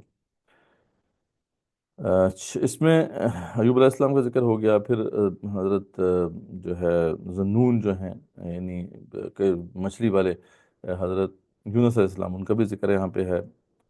پہلے بھی ہم نے ان کا تفصیلی واقعہ پڑھا تھا. یہ بھی بنی اسرائیل نبی تھے، اور یہ نینوا کی طرف بھیجے گئے تھے. وہاں پہ انہوں نے کافی عرصے دعوت دی، اور بعد میں پھر ان سے ایک چھوٹی سی لغزش ہوئی جس کی وجہ سے پھر ان کو وہاں سے نکلنا پڑا تھا، اور مچھلی کے پیٹ میں پھر رہے کافی دیر تک، 40 دن تک رہے، اور یہ پڑھتے رہے. ان کی یہ دعا وہ جو پڑھتے رہے نا، وہ یہاں پہ ذکر کر دی گئی ہے کہ جیسے کہ وَظَنُّونِ إِذْ ذَهَبَ مُغَاضِبًا فَظَنَّ أَن لَّن نَقْدِرَ عَلَيْهِ فَنَادَىٰ فِي الظُّلُمَاتِ. تو انہوں نے پکارا اندھیروں میں کہ اللہ الہ الا انت سبحانک انی کنت من الظالمین. تو یہاں پہ اس دعا کا ذکر بھی ہے، کیونکہ اس کا نام سورہ انبیاء ہے نا، اس پہ بہت سے انبیاء کا ذکر ہے. اچھا، پھر اس میں جو ہے اسماعیل کا بھی ذکر ہے، ذوالکفل کا بھی ذکر ہے، ادریس کا بھی ذکر ہے. اچھا، اب ذوالکفل جو ہیں یہ بہت ایک انٹرسٹنگ معاملہ ہے ان کا. زکریا علیہ السلام کا بھی ذکر ہے. تو ذوالکفل کے بارے میں جو ہے ہمارے ہاں زیادہ تر مفسرین نے لکھا ہے کہ وہ حزقیل نبی تھے، یہ بھی بنی اسرائیلی نبی ہیں. لیکن اس میں مناظر احسن گیلانی جو ہے سب کانٹیننٹ کے بڑے اسکالر رہے ہیں، ان کا خیال تھا کہ یہ شاید گوتم بدھ ہوں. ٹھیک ہے، ان کے گوتم بدھ جو ہیں ان کی تعلیمات بھی اگر ہم دیکھیں تو اس میں بہت زیادہ توحید ملتی ہے. تو این ممکن ہے کہ ان کی تعلیمات کو بگاڑ دیا گیا ہو. اور ذوالکفل اس لیے کہ وہ کفل وستو کے شہزادے تھے، تو وہیں سے انہوں نے اپنے آپ کو یعنی اپنا جو تھا وہ چھوڑ دیا تھا سب کچھ، اور پھر گوشہ نشینی اختیار کر لی تھی. کافی عرصے وہ اسی حالت میں رہے، پھر بعد میں باہر نکلے اور دعوت دی، انہوں نے کافی بڑے علاقے کو متاثر کیا. تو گوتم بدھ کے بارے میں جو ہے یہ آتا ہے کہ وہ ہو سکتا ہے اللہ کے نبی ہی ہوں، واللہ عالم. پھر اس کے بعد جو ہے ادریس کا ذکر دوبارہ سے آیا ہے. ٹھیک ہے، میں نے بتایا تھا آپ کو کہ ادریس کا ذکر 2 دفعہ یہاں پہ آیا ہے. کوئی اشارہ تو نہیں ہے کہ واللہ عالم کہیں خضر یہی تو نہیں ہے، کیونکہ ادریس وہ ہیں جن کو اٹھا لیا گیا. ٹھیک ہے، اور یہاں پہ بھی یہ بات آتی ہے کہ ادریس علیہ السلام جو ہے ان کو اٹھایا گیا. قرآن خود اس پہ گواہ ہے کہ ادریس کو علیہ السلام کو اٹھایا گیا، اور بائبل اور ان کی جو لوگ ہیں وہ بھی کہتے ہیں کہ ادریس علیہ السلام کو اٹھایا گیا ہے. اب وہ پھر اس کے بعد کہاں گئے؟ عیسیٰ علیہ السلام کو تو ہمیں پتہ ہے کہ واپس آئیں گے، ادریس علیہ السلام کہاں گئے؟ تو عین ممکن ہے واللہ عالم کی یہ جو ہے وہ خضر ہی ہوں، کیونکہ اگین مسٹریز ہیں، اور ان 5 صورتوں میں خضر کی ایک مسٹری تو ہے ہی، تو ہو سکتا ہے اس کو بھی پزل کو یہاں پہ سالو کیا گیا. واللہ عالم.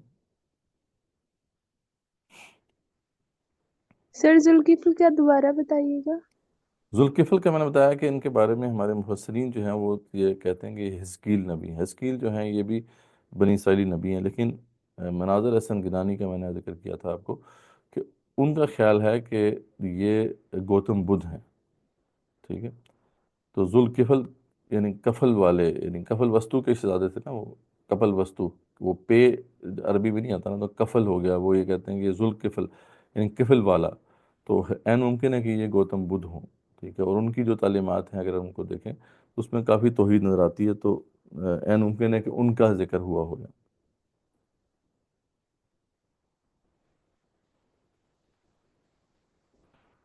جی جی، ادریس علیہ السلام کی جو ہے وہ چوتھے آسمان پر کہا جاتا ہے کہ مطلب ہوا معاملہ اس طرح سے، بالکل وہ واقعہ بھی ہے۔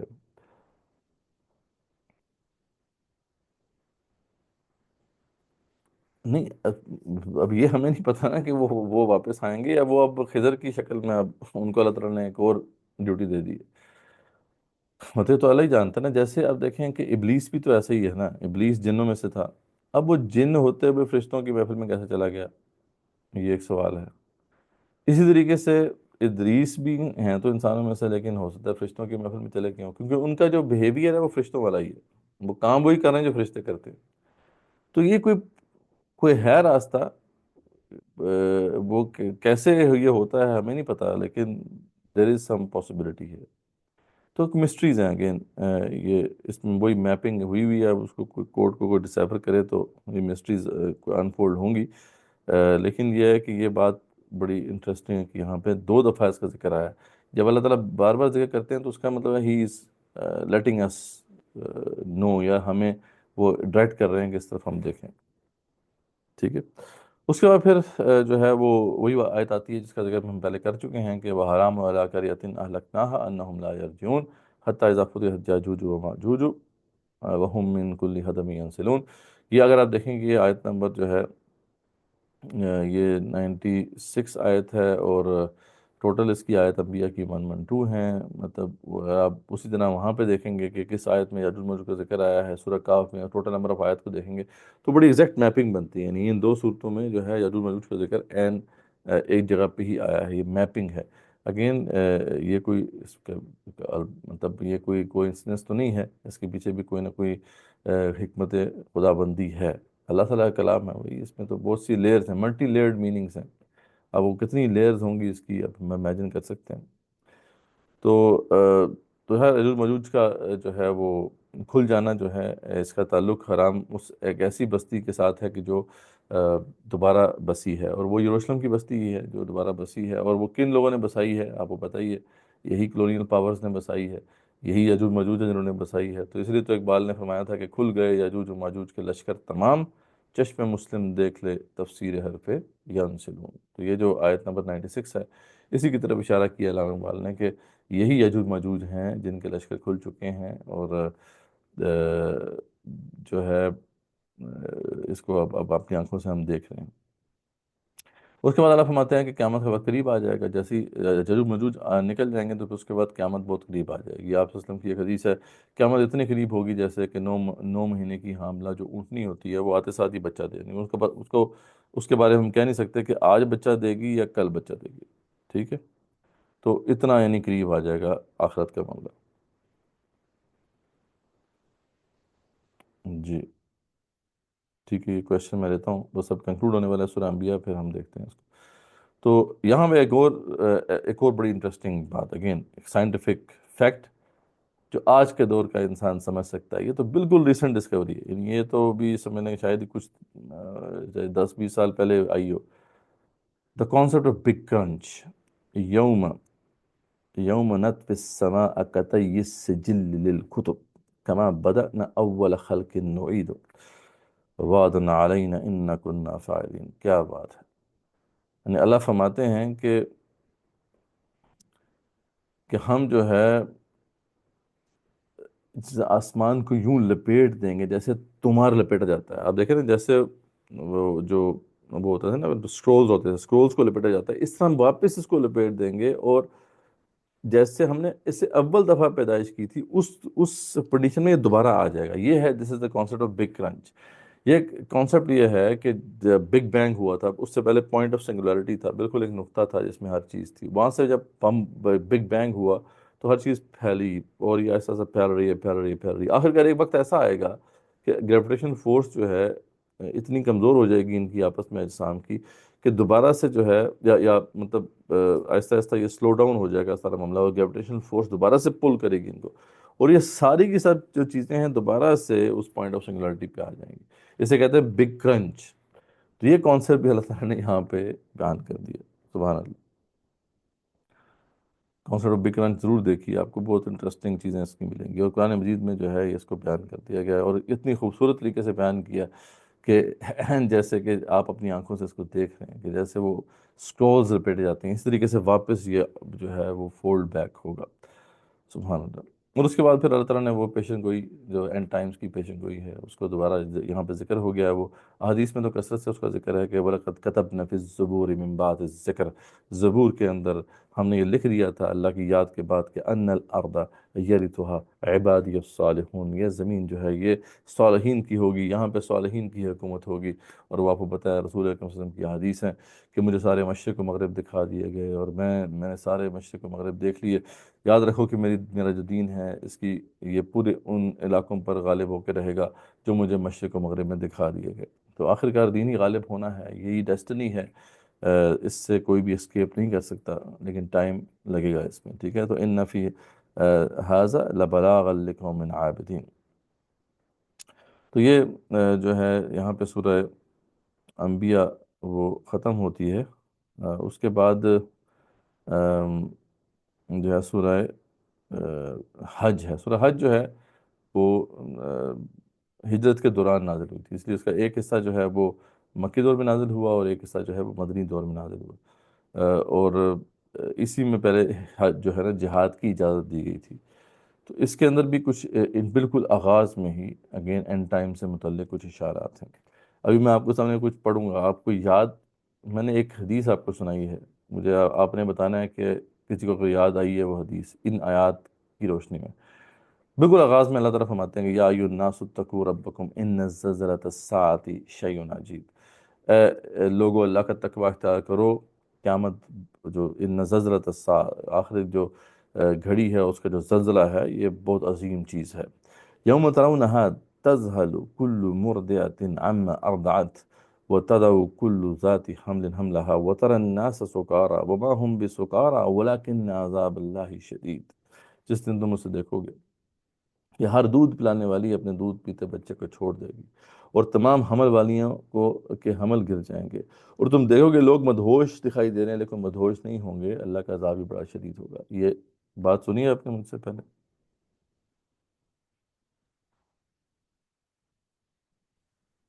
جی سر،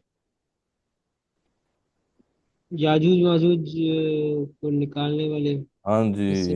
اب دیکھیں نا، یہ کوئی لنک تو ہے اس کا، یہاں پہ بالکل وہی الفاظ اللہ نے دہرائے ہیں جو آپ صلی اللہ علیہ وسلم نے حدیث میں دہرائے، کہ یہ کب ہوگا؟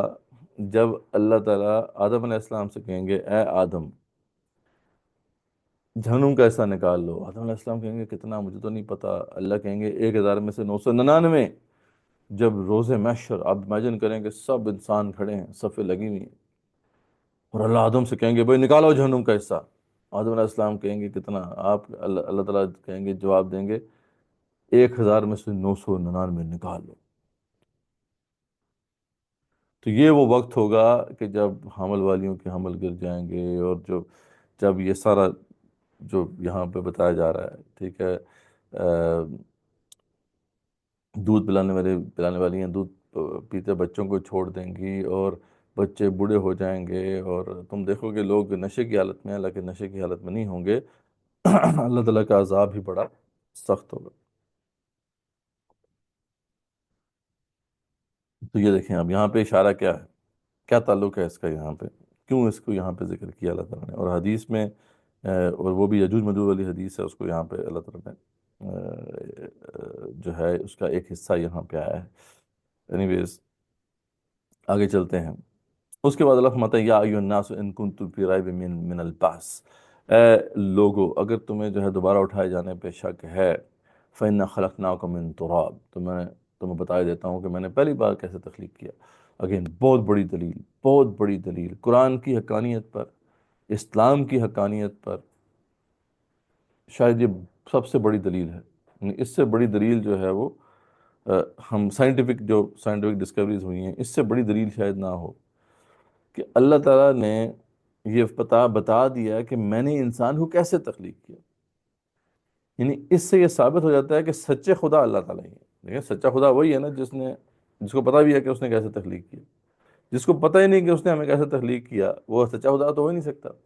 تو اللہ فرماتے ہیں کہ ان کو شک ہے کہ میں دوبارہ کیسے اٹھاؤں گا، تو میں بتا دیتا ہوں کہ میں نے پہلی بار کیسے تخلیق کیا۔ تو پہلے تو انسان تھے آدم، ان کو میں نے مٹی سے تخلیق کیا۔ بعد میں کس طرح تخلیق کیا، تمہیں کیسے تخلیق کیا میں تو بتاتا ہوں۔ من نطفہ ثم من علقہ ثم من مضغہ مخلقۃ غیر مخلقہ۔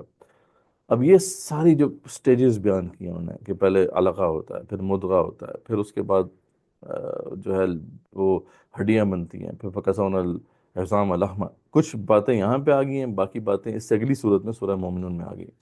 یہ جو فیکٹس جب دریافت ہوئے تو اس وقت جو ہے پروفیسر کیتھ مور کا آپ کو پتہ ہوگا کہ پروفیسر کیتھ مور جو ہیں یہ بہت بڑے ایمبرولوجسٹ تھے، ایکسپرٹ تھے، اور کینیڈین ایسوسیشن آف اناٹومسٹ کے یہ پریزیڈنٹ بھی رہے۔ ان کو جب وہاں پر سعودی عرب میں بلایا گیا، ان کو عربی تھوڑی انہوں نے پڑھی، اور پھر جب ان آیات کا مطالعہ کیا تو اس کے بعد ان کی ٹیسٹمنی ہے۔ اب وہ ٹیسٹمنی ذرا دیکھیں کہ کیا ہے، وہ آپ کو مل جائے گی نیٹ پہ، آپ کو آسانی سے مل جائے گی۔ وہ کہتے ہیں کہ it has been a player for me to help clarify statements in the Quran about human development. میں آج کلیئر کر رہا ہوں کہ انسان کی جو تخلیق کی سٹیجز ہیں جو میں نے دیکھی ہیں، it is clear to me that these statements must have come to Muhammad صلی اللہ علیہ وسلم فرام گاڈ۔ اور اللہ یہ کہتے ہیں، مجھے کلیئر ہو گیا کہ یہ اسٹیٹمنٹس خدا ہی کی طرف سے آ سکتی ہیں، یہ محمد صلی اللہ علیہ وسلم کو پتہ چل ہی نہیں سکتا، کیونکہ یہ تو ریسنٹ اب ہمارے پاس ڈسکوری ہے، ریسنٹ ہمارے پاس ایسے ٹولز ہیں کہ ہم رحم مادر میں دیکھ سکتے ہیں۔ اس سے پہلے تو رحم مادر میں دیکھنے کا کوئی آلات تھا ہی نہیں، because most of this knowledge was not discovered until many centuries later. This proves to me that Muhammad صلی اللہ علیہ وسلم must have been a messenger of God or Allah. مجھے ثابت ہو گیا کہ محمد صلی اللہ علیہ وسلم اللہ کے پیغمبر ہیں۔ سبحان اللہ، یعنی اتنی واضح حقیقت کہ اب غیر مسلم جو ہے اس بات کو بھی تسلیم کرنے پر مجبور ہیں۔ یہی وجہ ہے کہ اس کے بعد اسلام بہت تیزی سے پھیلا تھا جب یہ ساری ڈسکوری سامنے آئی تھیں، اور آج بھی یہ جو دلائل ہیں اتنے اسٹرانگ ہیں کہ بہت سے لوگ مسلمان ہوتے ہیں ان کو دیکھ کر، کیونکہ یہ بہت بڑی واضح دلیل ہے نا کہ اسلام کی حقانیت پہ بھی دلیل ہے، یہ اللہ تعالیٰ کی حقانیت پہ بھی دلیل ہے کہ اللہ ہی سچے خدا ہیں، قرآن ہی سچی کتاب ہے، اور اسلام ہی سچا دین ہے۔ یعنی یہ بات اب ایک فیکٹ کے طور پہ اسٹیبلش ہو چکی ہے، پہلے بھی ہے، معجزے کی بنیاد پر بھی یہ چیز اسٹیبلش ہو جاتی ہے، لیکن اس کو شاید سمجھنا لوگوں کے لیے مشکل ہوتا ہے۔ تو یہ اللہ تعالیٰ نے جو ہے ایک ایسی چیز ہمارے سامنے رکھ دی کہ اب اس کے بعد تو کوئی شک کی گنجائش رہتی نہیں۔ جی کوشچن یہاں تک پوچھنا ہے تو پوچھ لیجیے۔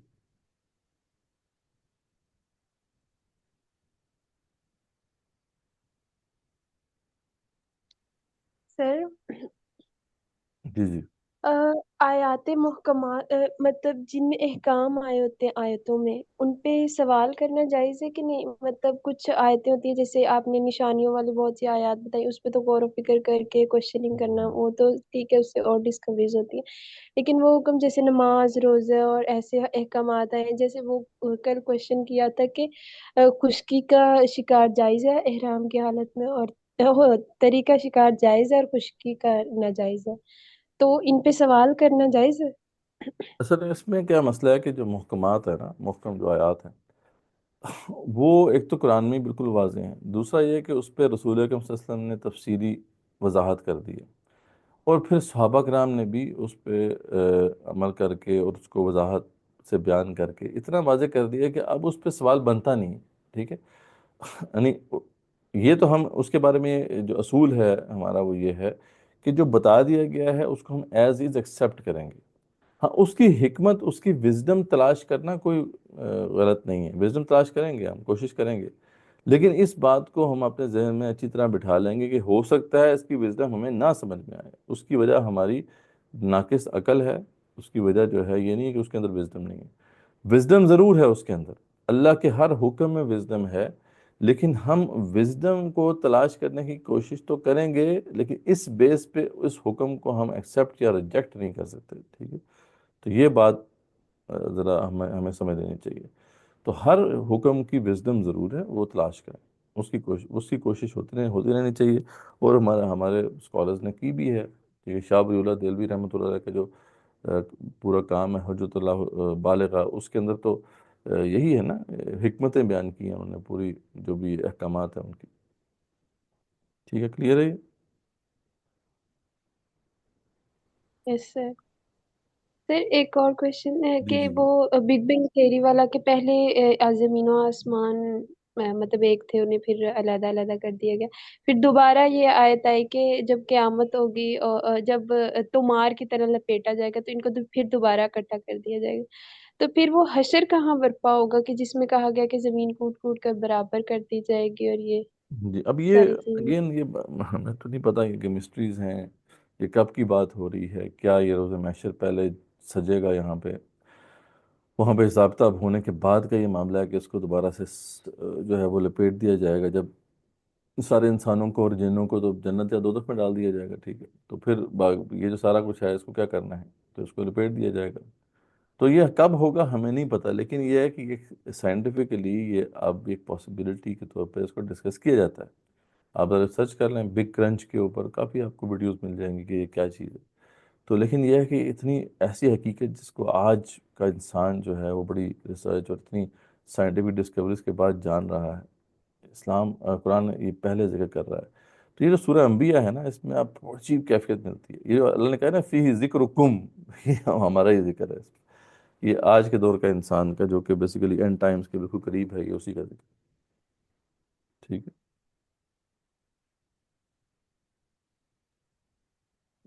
اچھا، ایک میرا کوشچن ہے کہ جی بھی جی آپ نے ذکر کیا نا حضرت ابراہیم حضرت آدم علیہ السلام کو اللہ تعالیٰ جب بتائیں گے کہ یہ 1000 میں سے 99 900 لوگوں کو جی جی، سوری 1000 میں سے 999، 1000 میں سے 999۔ جی، تو یہ کون سا ٹائم تھا کہ جس میں آپ نے بولا کہ عورتیں بچوں کو دودھ پلانا چھوڑ دیں گی؟ تو یہ تو میں نے سنا تھا نا، یہ قیامت کے ٹائم پہ ہوگا نا، کہ جب سور پھونکا جائے گا تو یہ سب معاملات ہوں گے، جی تو جی، مگر ابھی قیامت، جیسے آپ نے بتایا نا، تو یہ مجھے دونوں چیزیں کنفیوز ہو گئی ہیں۔ یہ قیامت وہی ہے، روز محشر کی بات ہی ہو رہی ہے۔ روز محشر جو ہے، جب محشر برپا ہوگی اور وہاں پہ وہ جو بڑا سب لوگ اکٹھے ہونے ہیں وہاں پہ، ٹھیک ہے؟ تو آپ کو پتہ ہی ہے نا کہ وہ سب جب یہ وہاں پہ آواز لگے گی، سارے بھاگنا شروع کر دیں گے، اور سب کے سب جو ہے جمع ہوں گے کسی بہت بڑے میدان کے اندر، ٹھیک ہے؟ تو ادھر جو ہے اللہ آدم علیہ السلام سے کہیں گے کہ اے آدم، نکالو اس میں سے حصہ جہنم کا۔ تو اس وقت جو ہے یہ حالت ہو جائے گی۔ صحیح۔ ہوں، وہی روز محشر کی بات ہی ہوگی۔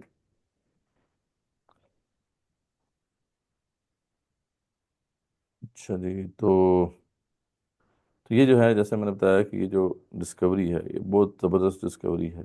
رحم مادر میں بچے کی تخلیق، اس سے بالکل کلیئر ہو گیا کہ انسان جو ہے یعنی اس سے یہ بات بالکل واضح ہوگی کہ اللہ ہی سچے خدا ہیں اور دین حق ہی سچا دین ہے۔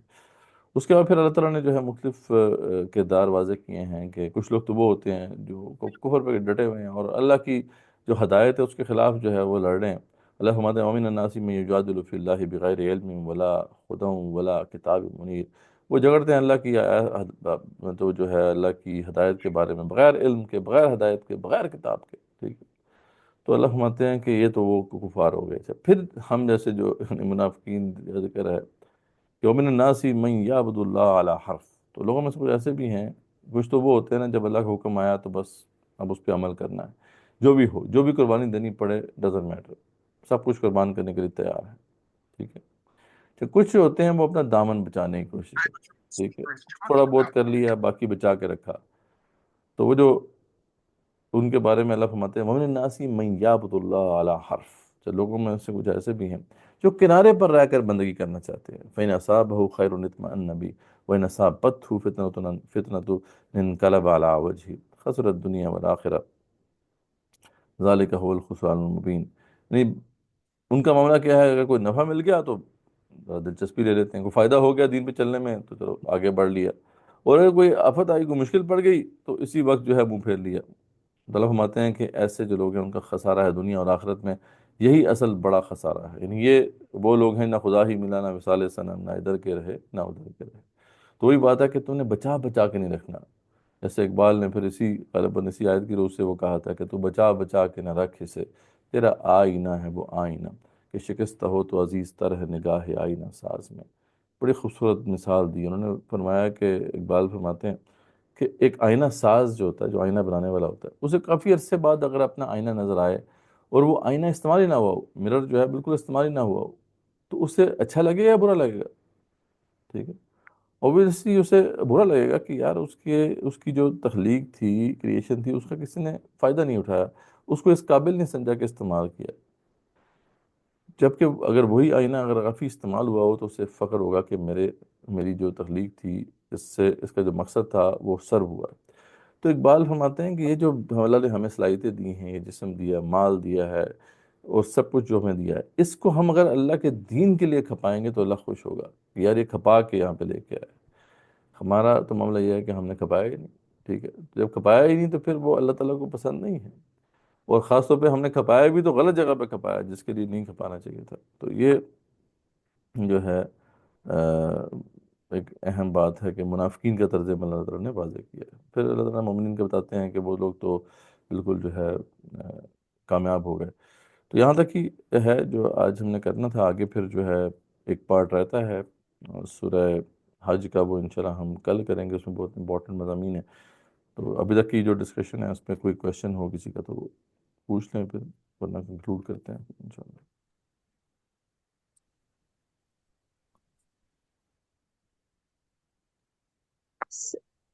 کہنا تھا کہ جو آپ لنک شیئر کرتے ہیں نا دن کو، جو آتا ہے ہمارے پاس ویڈیوز کا، اس میں آپ پیچھے ڈسپلے کر رہے ہوتے ہیں کچھ پکچرز بھی جو اشارہ کر رہے ہوتے ہیں کہ یہ ہے، تو وہ پھر تھوڑا سی کیوریوسٹی کریٹ کر دیتی ہیں کہ وہ ہمیں تو مل ہی نہیں، اچھا، وہ اگر میں وہ کوشش کرتا شیئر ہوں کر کہ دیا 7 بجے سے میں کہتا ہوں کہ پریزنٹیشنز جو ہے نا وہ اس کی شیئر کر دیں گی، پریزنٹیشنز بھی بنی ہوئی ہیں، اچھا تو پورے قرآن کی کافی میں اینڈ تک بنی ہوئی ہیں، اس میں پکچرز بھی ہیں، تو اس میں کافی پکچرز ہیں اور میپس وغیرہ وہ ساری چیزیں ہیں اس کے اندر، تو وہ میں کہوں گا کہ ان سے وہ شیئر کر دینا اوپر انشاءاللہ۔ صحیح، کیونکہ جب آپ اشارہ کرتے ہیں نا تو ہمارا بھی دل کرتا ہے کہ ہم پہ گردن موڑے تو ہمیں بھی نظر آ جائے، مگر وہ ہمارے جی پاس جی نہیں جی، ہوتے، ہاں نہیں وہ بڑا اچھا ہے، وہ پکچرز کافی جو ہے مختلف جگہوں سے، چیزیں ویژولاز ہو جاتی ہیں نا تو وہ زیادہ اچھی طریقے سے دماغ میں بیٹھ جاتی ہیں، جی جی بالکل تو بالکل۔ وہ چیز کی تھوڑی سی کمی محسوس ہو رہی تھی۔ جی اگر آپ ہم اس پہ جائیں نا دی ریوائول اسٹوڈیوز پہ، اس پہ ایک اور بھی ہم نے پروجیکٹ پہ کام کیا تھا،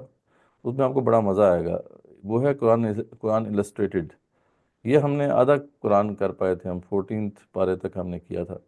یہ پوری قرآن کی جو اسی طرح تفسیر ہے لیکن ود اینیمیشنز ود پکچرز، وہ آپ ضرور دیکھیں، بلکہ میں لنک لنک شیئر کروا دیں یہاں پہ۔ میں ابھی ایک منٹ ٹھہریں ادھر جو ہے نا، اگر تو ہاں اس میں بھی آپ سے شیئر کر دیتا ہوں، ادھر ہی چیٹ باکس میں ڈال دیتا ہوں میں۔ تو اس میں یہ ہے کہ وہ بڑا ایک ایمبیشیس پروجیکٹ تھا لیکن وہ آدھا کمپلیٹ ہو سکا، انشاءاللہ اسے کمپلیٹ کرنا ہے۔ وہ پورا قرآن جو ہے اسی طرح سے ہے، اس میں پوری اینیمیشن، اس کے اندر پھر پکچرز ہیں، میپس ہیں، بڑا وہ جب آپ اس طرح سے بچوں کو سمجھانا بہت آسان ہو جاتی ہے نا، وہ جی پھر جی اس بالکل۔ طرح سے بھی انٹرسٹ ہوتا ہے، اب زبانی کلامی ایک وہ ہوں، کلام کو پڑھنا اور اس کے ترجمے کو پڑھنا، وہ چیز اس طرح سے جی جی افیکٹ بھی نہیں بالکل۔ کرتی۔ تو یہ ہمارا ہے ارادہ، انشاءاللہ اس کو اور بڑے اچھے طریقے سے ہم کریں گے، بس اس کے لیے بعض کا تو جو وسائل کی کمی ہو جاتی ہے۔ یہ کام تو بہت کرنے والے ہیں کہ پورے قرآن کو اس انداز میں ہم لے کے آئیں کہ اینیمیشنز اور ویڈیوز کے ذریعے، تاکہ وہ ایک پورا جو ہے نا ایک ایسا زبردست ایکسپیرینس ہو کہ بس بندہ بیٹھے اور بس اس کو وہ دیکھتا جائے اور وہ قرآن چل رہا ہے ساتھ ساتھ۔ تو یہ اس کی ایک چھوٹی سی کاوش تھی، یہ میں نے آپ کو پلے لسٹ بھیجی ہے، آپ لوگ ضرور دیکھیں، اپنا فیڈ بیک اس کے بارے میں دیجیے گا۔ یہ 14 پارے تک ہے۔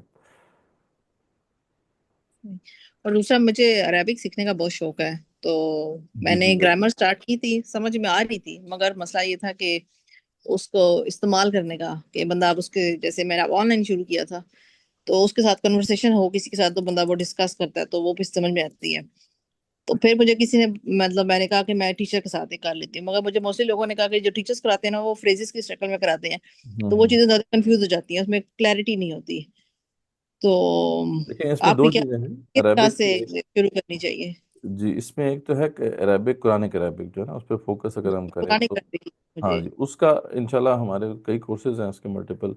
تو ابھی جو کورس اگر ریسنٹ ابھی ہم نے ایک تو کنکلوڈ ہوا ہے، ابھی دوبارہ جب ہم کریں گے تو انشاءاللہ آپ کو انفارم کر دیں گے. اسی گروپ میں نا آپ تفسیر قرآن والے گروپ میں ہیں نا، تو انشاءاللہ ادھر ہی ہم انفارم کر دیں گے. تو وہ اچھے کورسز ہیں. اسپوکن عربک کے علیحدہ ہیں، اسپوکن عربک کے بھی کورسز ہم کرتے ہیں آفر، لیکن وہ ڈیفرنٹ ہے. قرآنک عربک ہے وہ ڈیفرنٹ ہے. تو دو تین ڈفرینٹ میتھڈ سے ہم کرواتے ہیں. تو ایک تو میتھڈ جو ہے بڑا سمپل ہے، اس وہ جو ہے اس میں ہم بس گرامر نہیں پڑھاتے، مطلب گرامر جو ہے وہ بعد میں آپ سیکھیں گے، لیکن کچھ علامات کے ذریعے سے ہم پڑھاتے ہیں اور اس سے کافی حد تک قرآن جو ہے آپ سمجھنا شروع کر دیتے ہیں انشاءاللہ. تو وہ میتھڈ بھی ہے اس کے. شیئر کیجیے گا جی گروپ جی میں. انشاءاللہ وہ ابھی نیکسٹ اسٹیپ کورس آپ آفر کریں گے تو آپ کو مل جائے گا، ضرور آپ اس کو کریں انشاءاللہ. شارٹ کورس بھی ہیں، وہ بھی سارے انشاءاللہ اس کی انفارمیشن آپ کے وہاں پہ آتی رہے گی. Thank you. ٹھیک ہے جی، اور کوئی کویشچن ہے؟ اچھا، یہ کیوں کہا جاتا ہے کہ قرآن پاک شاعری نہیں ہے جبکہ اس کی ہر صورت کا ایک اپنا وزن، بحر اور قافیہ ہے، بلکہ صورت رحمان کو دیکھا جائے تو ایک ادیب بھی ہے، اور جب مکے کے ادیب اور شاعر اس جیسا کلام لکھنے کی کوشش کرتے تھے تو وہ کیوں ناکام ہو جاتے تھے؟ دیکھیں قرآن مجید جو ہے شاعری نہیں ہے، ٹھیک ہے. کیونکہ شاعری جو ہوتی ہے اس کا ایک خاص سٹرکچر ہوتا ہے نا، مطلب وہ ایک خاص انداز میں شاعری ہوتی ہے. صرف قافیہ ردیف ہی نہیں ہوتا بلکہ اس کے اندر اور بھی مطلب سٹرکچر ہوتا ہے. قرآن مجید جو ہے it is some thing a blend of, جیسے کہتے ہیں نا کہ پوئٹری اینڈ پروز، یعنی یہ جیسے وہ جو ہے نا وہ ایک بلینڈ ہے، اور اس کا یونیک ایک وہ ہے جانرا ہے جو کوئی امیٹیٹ نہیں کر سکتا. اس بعض لوگوں نے اس پہ بھی بات کی ہے کہ قرآن کا جو انداز ہے، یعنی قرآن مجید جس انداز میں نازل ہوا ہے وہ اتنا یونیک ہے کہ اس کو امیٹیٹ کوئی نہیں کر سکتا. یعنی یا تو وہ کوئی شاعری کرنے کی کوشش کرے گا تو شاعری بن جائے گی، پروز کرنے کی کوشش کرے تو پروز بن جائے گی، لیکن it's something as a blend of both. تو یعنی یہ صحیح کہا گیا کہ اس زمانے میں یہ بھی ایک ٹرینڈ تھا جسے وہ خطابت کہتے تھے. خطبہ جو ہوتا تھا نا ان کا، اس کے اندر اس طرح کے انداز ہوتے تھے. تو یہ اللہ تعالیٰ کے ڈیوائن سرمنز ہے، یہ بھی کہا جاتا ہے. لیکن اس کا جو وے آف ایکسپریشن ہے وہ بالکل یونیک ہے، اور اس سے کوئی امیٹیٹ کر ہی نہیں سکتا. اس کو امیٹیٹ کرنا بہت مشکل ہے، کیونکہ اس کے لیے جو پرسین چاہیے ورڈ کی سلیکشن کی، وہ بہت جیسے کہتے ہیں نا کہ پرفیکٹ رکھی گئی ہے. مطلب آپ فصاحت و بلاغت، اگر آپ انشاءاللہ اس پہ بھی ہم کورسز آفر کریں گے، فصاحت و بلاغت پہ، وہ بھی آپ اٹینڈ کر سکتے ہیں. تو فصاحت و بلاغت کے اسکالرز یہ کہتے ہیں کہ یہ چیلنج ہے ان کا بائی دا وے، کہ کہتے ہیں قرآن مجید کو آپ آنکھیں بند کر کے نا بس اس طرح پر پیج پلٹتے رہیں اور پھر کسی جگہ پہ ہاتھ رکھتے ہیں، کسی جگہ پہ بھی ہاتھ رکھتے ہیں رینڈملی. اس ہاتھ کے نیچے جو ورڈ ہے نا، اس ہاتھ کو اٹھائیں اور اس کے نیچے ورڈ ہوگا ایک، اس ورڈ کو آپ ریپلیس کرنے کی کوشش کریں کسی اور ورڈ سے ڈکشنری میں، you will never be able to do it. ہاں اگر آپ ریپلیس کریں گے تو کتنے ہی فیچرز گر جائیں گے کلام کے. یعنی اتنی زبردست جو ہے نا پرسین سے ورڈز کو سلیکٹ کیا گیا ہے. لیکن یہ اللہ ہی کر سکتا ہے، انسان کے پاس یہ کیپبلٹی نہیں ہے، اتنی پرسین انسان نہیں کر سکتا. تو جو آپ نے سوال پوچھا نا کہ آخر کیوں امیٹیٹ نہیں ہو سکتا، اس کی یہی وجہ ہے. اس کو میں ایک اور سمپل وے میں ایکسپلین کرنے کی کوشش کرتا ہوں. دیکھیں کلام جو ہوتا ہے نا، کوئی بھی کلام ہے، اس کے اندر کچھ ایسے فیچرز ہیں جو کانفلکٹنگ ہوتے ہیں. اگر آپ کسی کلام کو سمپلیفائی کریں گے نا تو وہ کمپیکٹ نہیں رہے گا.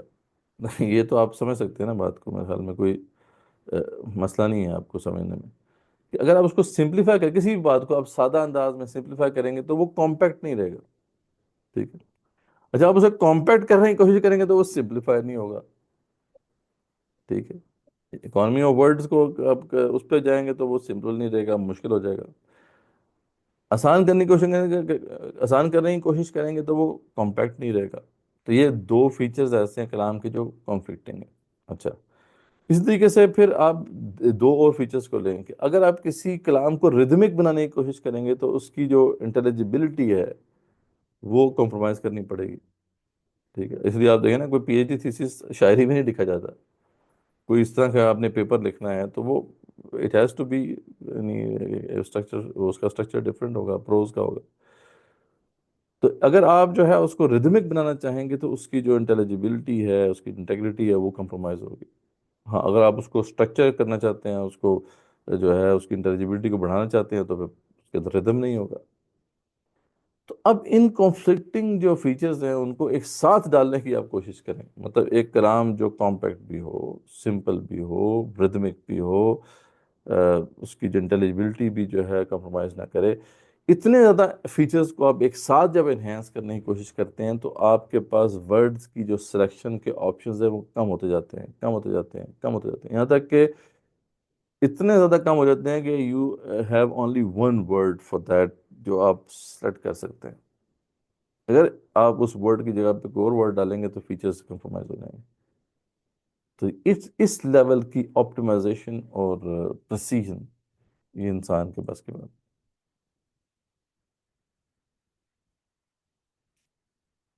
جو کچھ کورسز تو میں خود ہی کرواتا ہوں، باقی جو ہے ہمارے باقی جو لوگ ہیں وہ کرواتے ہیں، تو انشاءاللہ پہلے زیادہ کورسز میں خود کروایا کرتا تھا، لیکن اب ان کے مصروفیات ہوتی ہیں، لیکن یہ ہے کہ کچھ کورسز تو میں خود کرواتا ہوں۔ عربک کا بھی میں نے کروایا ہے، کئی کروائے ہیں کورسز، لیکن اب جو اور لوگ ہیں ساتھ ہمارے وہ لوگ کرواتے ہیں، تو انشاءاللہ اچھے کورسز ہیں وہ، ان سے آپ کو کافی فائدہ ملے گا۔ تو یہ خیر جو قرآن کے حوالے سے یہ کچھ بات جو میں نے آپ کے سامنے رکھی ہے سمجھانے کے لیے، انشاءاللہ کوشش کریں گے انشاءاللہ کہ عربک کا جو ہے کوئی کورس ہم ضرور رکھیں انشاءاللہ۔ سر، جی جی۔ یہ حضرت موسیٰ علیہ السلام کا اور حضرت خضر علیہ السلام کا جو واقعہ ہے، اس میں سب سے پہلے موسیٰ علیہ السلام کے ساتھ ایک ساتھی تھے نا، یوشع بن نون، تو یہ بات پکی کہ وہ یوشع بن نون ہی تھے؟ کون، کس واقعے میں یوشع بن نون؟ حضرت خضر والے واقعے میں خضر والے پہلے واقعے میں، ہاں خضر والے واقعے میں یوشع بن نون ہی ساتھ تھے ان کے۔ تو یہ ہمیں کہاں سے پتہ چلتا ہے؟ یہ ہمیں وہی جو مفسرین نے جو بیان کیا ہے کہ اور اس زمانے میں، جس زمانے کا یہ واقعہ ہے، اس وقت ان کے دو ہی قریبی ساتھی تھے، ایک حضرت یوشع بن نون تھے، دوسرے حضرت کالب بن یقرنہ۔ تو زیادہ تر جو ہے لوگ یہی کہتے ہیں کہ یہ دو لوگ جو ہیں، یہ بائبل میں بھی بڑی تفصیلی بات آتی ہے کہ یہ ساتھ رہے ہیں ان کے ہمیشہ۔ پھر اس کے بعد بھی ہم دیکھتے ہیں کہ جتنے بھی بڑے بڑے واقعات ہوئے اس میں یوشع بن نون اور کالب بن یقرنہ دونوں ساتھ رہے۔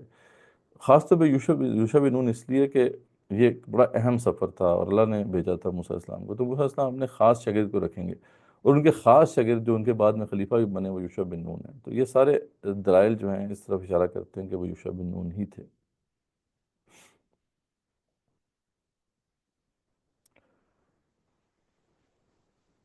ٹھیک ہے جی۔ اچھا، وہ پورٹلز کی جو بات تھی اس پہ بھی کچھ انٹرسٹنگ پوائنٹس ہیں، کہ دیکھیں یہ جو انہوں نے جو ہے یوشع بن نون جب ساتھ تھے تو کسی جگہ پہ وہ پہنچے ہیں جہاں پر وہ مچھلی چھلانگ لگا کے اندر گئی ہے نا، تو وہاں پہ پھر انہوں نے خضر کو پایا۔ اب یہ کچھ جگہ ہیں ضرور ایسی جن میں ہو سکتا ہے کوئی ایسے پورٹلز ہوں، ٹھیک ہے؟ ایک تو وہ جو اصحاب کہف کی غار ہے، ٹھیک ہے، وہ دیکھنی پڑے گی وہ کدھر ہے۔ پھر جو ہے یہ عزیر علیہ السلام جہاں پہ موت کی کیفیت میں رہے وہ کون سی جگہ ہے، اور یہ جو نیل کی بات ہے۔ اب جو ہے نیل کے اصل میں دو پارٹس ہیں، آپ کو پتہ ہے کہ نیل جو ہے، دریا نیل جو ہے، ایک اس کا جو ہے وہ سفید ہے اور ایک بلو نیل ہے، ٹھیک ہے؟ تو جو بلو نیل ہے نا، اور یہ دونوں نیل جو ہیں یہ ملتے ہیں خرطوم کے مقام پہ کہیں پہ، تو یہ کہا جاتا ہے کہ موسیٰ علیہ السلام وہیں پہ کہیں پہ جو ہے نا وہ انہوں نے خضر سے ملاقات کی تھی۔ اگر آپ نیٹ پہ سرچ کریں گے تو آپ کو بڑی انٹرسٹنگ چیزیں ملیں گی اس میں، کہ جو بلو نیل ہے نا، جو بلو نائل ہے، اس کا تو ہمیں اوریجن پتہ ہے کہ وہ کہاں سے آتا ہے، لیکن جو وائٹ نائل ہے اس کا اوریجن ابھی تک پتہ نہیں چل سکا کہاں سے آتا ہے یہ مسٹری ہے۔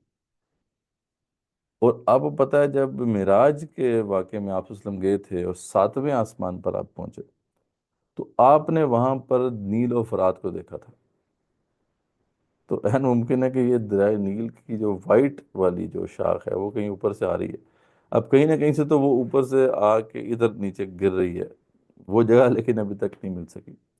اسی طریقے سے درائے فرات کا بھی کوئی دو حصے، دو پارٹس ہوں گے، کوئی ایک پارٹ جو ہے اوپر سے آ رہا ہے۔ تو یہ مسٹریز اگین ہیں۔ قرآن مجید کچھ اشارات کرتا ہے، آپ کو سوچنے پہ مجبور کرتا ہے، اب اس پہ ریسرچ کی ضرورت ہے، ظاہر بات ہے۔ اس طریقے سے آگے وہ واقعہ آئے گا آصف بن برقیہ کا، تو وہ کون تھے جن کے پاس کتاب کا علم تھا، جو پلک جھپکنے میں جو ہے وہ لے کے آگے تخت، کیسے لے کے آگے، کیا نالج تھا ان کے پاس؟ Again there are mysteries۔